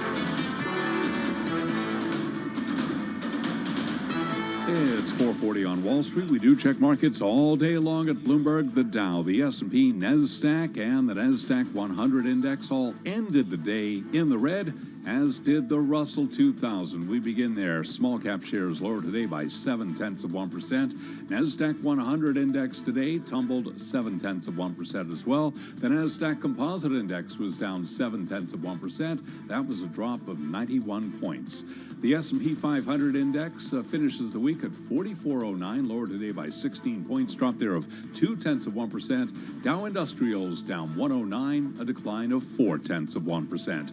A seemingly unstoppable advance fueled by Wall Street's obsession over anything related to artificial intelligence took a breather today, with the market facing the test of a massive options expiration. 10-year yield 3.76%, with the 2-year yielding 4.72%. Spot gold at $19.57 the ounce, and West Texas Intermediate crude 71.64 a barrel, a drop there of 1.4%. So it was a down day on Wall Street, but Carol Schleif, Chief Investment Officer at BMO Family Office, told us right here on Bloomberg Business Week she is optimistic about the economy. There's an awful lot teed up in this economy to be excited about. It's the first time in decades, you could argue, that we've really decided we were going to make substantial investments in infrastructure and in some key industries. We haven't done that, arguably, since we built out the interstates in the 50s. And you can hear more of that conversation on the Bloomberg Business Week podcast. You can download it wherever you get your podcasts. Again, recapping, stocks lower, S&P down 16, a drop today of just about 0.4%. I'm Charlie Pellet, and that is a Bloomberg Business Flash. Is it really Charlie, or is it a deep fake? What do you It's think? a deep fake. That works for me. Is it really Carol, or is it a deep fake? But it's a good one. I could create one. Then I could take my Fridays off, take my Mondays off. You think they'll notice? The thing is, I don't think it would be as good as you. That's the problem. Carol. Thank you. I appreciate that. You know what wasn't as good? Although it came, I think it fooled a lot of people. Do you remember the song with Drake in The Weeknd, Heart of My Sleeve? No, I do not. Okay, well, where have you been living? Under a rock? It was created. Is that like an old song? Do you remember the song? I remember songs by like the Beatles. I don't remember songs by Drake. It was built with artificial intelligence recently, and it fooled everybody. No, drawing a blank. Sorry. Gosh, Matt, you got to pull your head out of some of those cars, you know. Well, I mean, I listen to a lot of music, but it's mostly the Grateful Dead. I know, yeah. To be fair. I listen to a lot of music as long as it's the Dead. All right, so anyway, we are wading into lots of new territories thanks to AI. You know, AI could bring Jerry back. I don't think it could. I don't have as much faith in AI as you do. Let's get to our guest, because we want to talk about some of the challenges facing the music industry due to artificial intelligence. With us again, right here on Bloomberg Business Week, Michael Huppy. He's president and CEO of Sound Exchange, an organization that essentially collects royalties for music creators, right? I'm saying it right. Yeah, back in studio. Good to have you back with us. Pleasure to be here. Always happy to come and chat with you about whatever issues are on your mind. Well, there's a lot of issues that my therapist is working. You don't want to get into her mind. Exactly. Having said that, AI, talk to us about your members or the folks that you work with. Are they a little nervous about the rise of AI? So look, AI is a very interesting topic in the music industry right now. There's certainly concerns about it, but there's a lot of opportunities as well. On the one hand, when you think about the issues that AI brings, I typically put them into 3 buckets: legal, cultural, and financial. On the legal front, there are a lot of copyright issues about what is AI allowed to scrape. Can you go and scrape copyrighted content? For instance, all of those very excellent, databases out there that you guys supply. Is AI allowed to scrape copyrighted things? When AI creates a product, is it copyrighted? These are all some questions that are being engaged, although we think copyright law pretty much protects creators the way they need to. But you know what people don't talk about as much? And thank you for bringing up Drake and The Weeknd. You're very welcome. It isn't just about copyright law. It's equally about artists' rights, creators' rights, what we call name, image, and likeness. The thing that bothers... But they took their sound, right? They took their sound, but what you're also doing when you imitate an artist with fully, creative AI... You're drunk in a bar singing karaoke? Excuse me? No. Oh, yeah. You're basically marketing on the the brand and the image that Drake and The Weeknd, and that's just not right in any scenario. Agreed. Right? It's a brand. It's their branding. But it's not just about the legal part either. You know what I think the music industry wants everybody to be aware of is there's this cultural component as well.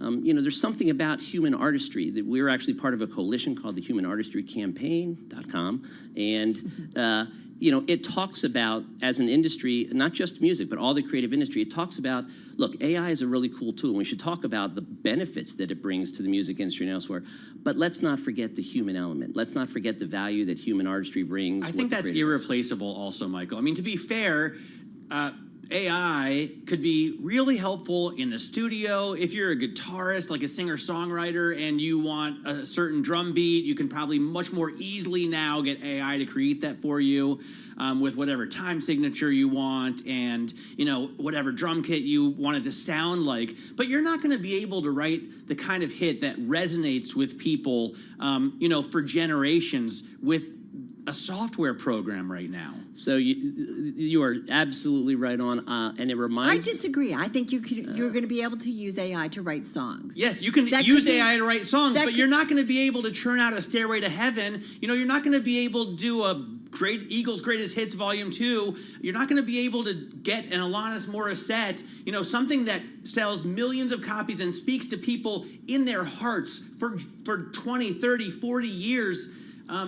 A jingle, yes. A commercial, okay. But you're not going to be able to really move people with a software program. Time will tell. I've got two responses to that. First of all, AI is actually not that new. Correct. What's new is, completely generative AI, but AI has been around in the music industry and elsewhere for decades. Brian Eno, back in 1996, not to date myself, talked about, he actually put out an album and talked about AI music. And it's been, as you said, drum kits, synthesizers, voice modulation. So it's been around for a long time. What's the game changer is predictive. But to your point about not being able to replace it, I'm reminded, I was in an industry event just 2 days ago here in New York. And Joe Walsh, speaking of the Eagles, was genius. Joe Walsh. I saw Joe Walsh was giving an award. And big time love of Stevie Nicks, by the way. Yes, well, who doesn't? Really? I know.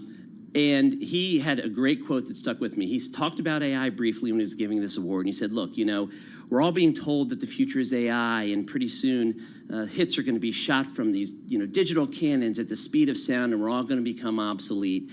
Needless to say, Joe Walsh thought that was a lot of BS, and he had a quote that I will never forget. He said all of that. He said, you know what? You can't program the gift of a songwriter or the soul of an artist. I agree 100%. And that is exactly the point. Think about Midnight in Harlem. I know, Carol, I know, Susan Tedeschi and Derek Trucks, they have such a unique sound, and the way they work as artists and the way they work together. I don't believe that a computer program, whether it's generative or not, can replace that. Now, I guess what I'm saying is that they could maybe create a song. I'm not necessarily saying like that what you get in a live element or performers singing together, like there's something that's magical. But I do think you could use AI easily, machine learning, generative AI, to help fill out a song, fill out lyrics. Absolutely. And actually, Carol, that's a great point. AI, a lot of the industry also sees the upside. I mean, all of the industry sees the upside of AI. Let me tell you some of the positives. I want AI, right, Matt? We want AI to do some of our job. There's so many use cases, I think it would help, but I don't think it's going to replace. Okay. You know what? Fair. I want AI. I want AI like in the new Indiana Jones movie that is coming out. The first segment of that film, they have taken the practically unlimited tapes and videos from earlier Indiana Jones, and they de-aged him. Indiana Jones, not Sean Connery. Harrison Ford. That's what I want. In fact, if you're putting this on webcast, can you do that to me before post-production? That'd be good. But there's other things AI can do. John Lennon, AI, Paul McCartney talking about it and being able to extricate, some of his voice from a demo about 2 years before he died in 1980. Music resurrection. For those of you who don't know, I mean, they're pulling out from a demo tape. And they're going to release the Beatles' last record. Yeah. They haven't said they haven't officially said what the title of the record is, but a lot of people are predicting. That? John Lennon. Well, it's done with John Lennon's permission. It's done with with his estate's permission. And we got to run. We got to run. Thank you so much. Have a great weekend. Thank you very much.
your company news headlines on Bloomberg Radio. From Bloomberg World headquarters, I'm Charlie Pellet, just getting word that Nikola is cutting 270 jobs as the maker of electric big rigs seeks to reduce costs and preserve cash. The move will affect 150 employees supporting European operations and another 120 workers based mainly at sites in Arizona and California. In a statement, the company says it expects to save $50 million annually through the staff reduction, while the broader effort will result in as much as $400 million in lower annual cash usage by next year. Tech billionaire Elon Musk says advanced artificial intelligence could have a potentially catastrophic outcome for civilization. He made the remark at a conference in Paris. Virgin Galactic Holdings, Richard Branson's space tourism venture, surged today after announcing that its long-awaited first commercial passenger mission will take off as soon as June 27th. More from Tom Busby. Well, Charlie, the flight, called Galactic 1, will include researchers from the Italian Air Force and the National Research Council of Italy. It'll mark the beginning of commercial operations for Virgin Galactic after numerous delays and pave the way for the hundreds of space tourists who previously bought six-figure tickets to finally fly on the company's ships. KeyBank Capital Markets says the announcement of a specific date is a, quote, major milestone, even though it's in line with what the company had previously indicated. The company targeting a flight window between June 27th and June 30th and will fly its space plane VSS Unity out of Spaceport America in New Mexico. Charlie? This is Bloomberg.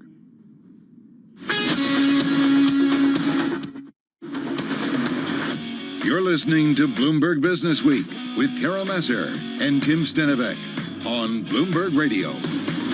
Matt Miller in for Tim Stenivek. It's my summer job. Carol Masser here with me in the Bloomberg Interactive Broker Studio. I'm getting pretty pumped to talk about this novel, The Siberia Job. Well, the guy who's co-author.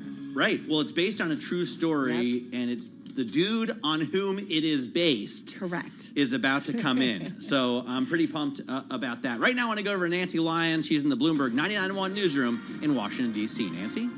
Thanks, Matt. The problems at the Minneapolis police force appear to be far deeper than just the officers who held down George Floyd, leading to his death. Bloomberg's Irv Chapman has details of a 2-year Justice Department investigation. Attorney General Merrick Garland spoke in Minneapolis. We found that the Minneapolis Police Department routinely uses excessive force, often when no force is necessary. Officers discharge firearms at people without assessing whether the person presents any threat, let alone a threat that would justify deadly force. Garland said Minneapolis police practiced systemic discrimination against African Americans and mistreated peaceful demonstrators and the journalists covering them, and a monitor will be appointed to oversee reforms. In Washington, Irv Chapman, Bloomberg Radio. Secretary of State Antony Blinken is heading off to China to tamp down tensions between the two nations.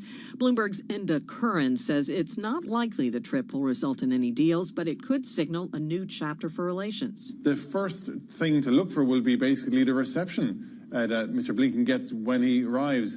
How will the Chinese official media respond? Because they obviously message for the government. And will he get to see President Xi Jinping? Bloomberg's Enda Curran, one American who has been welcomed by President Xi, is billionaire Bill Gates. He met with the leader today and they discussed technology innovations and global challenges, including pandemic prevention. The Bill and Melinda Gates Foundation and the Beijing city government have agreed to donate $50 million each to fight infectious diseases like malaria. Well, now the latest from the U.S. Open golf tournament underway at the Los Angeles Country Club. Wyndham Clark and Ricky Fowler share the lead at 9 under. Xander Schauffele is 1 shot behind, but he's still waiting to tee off for the second round.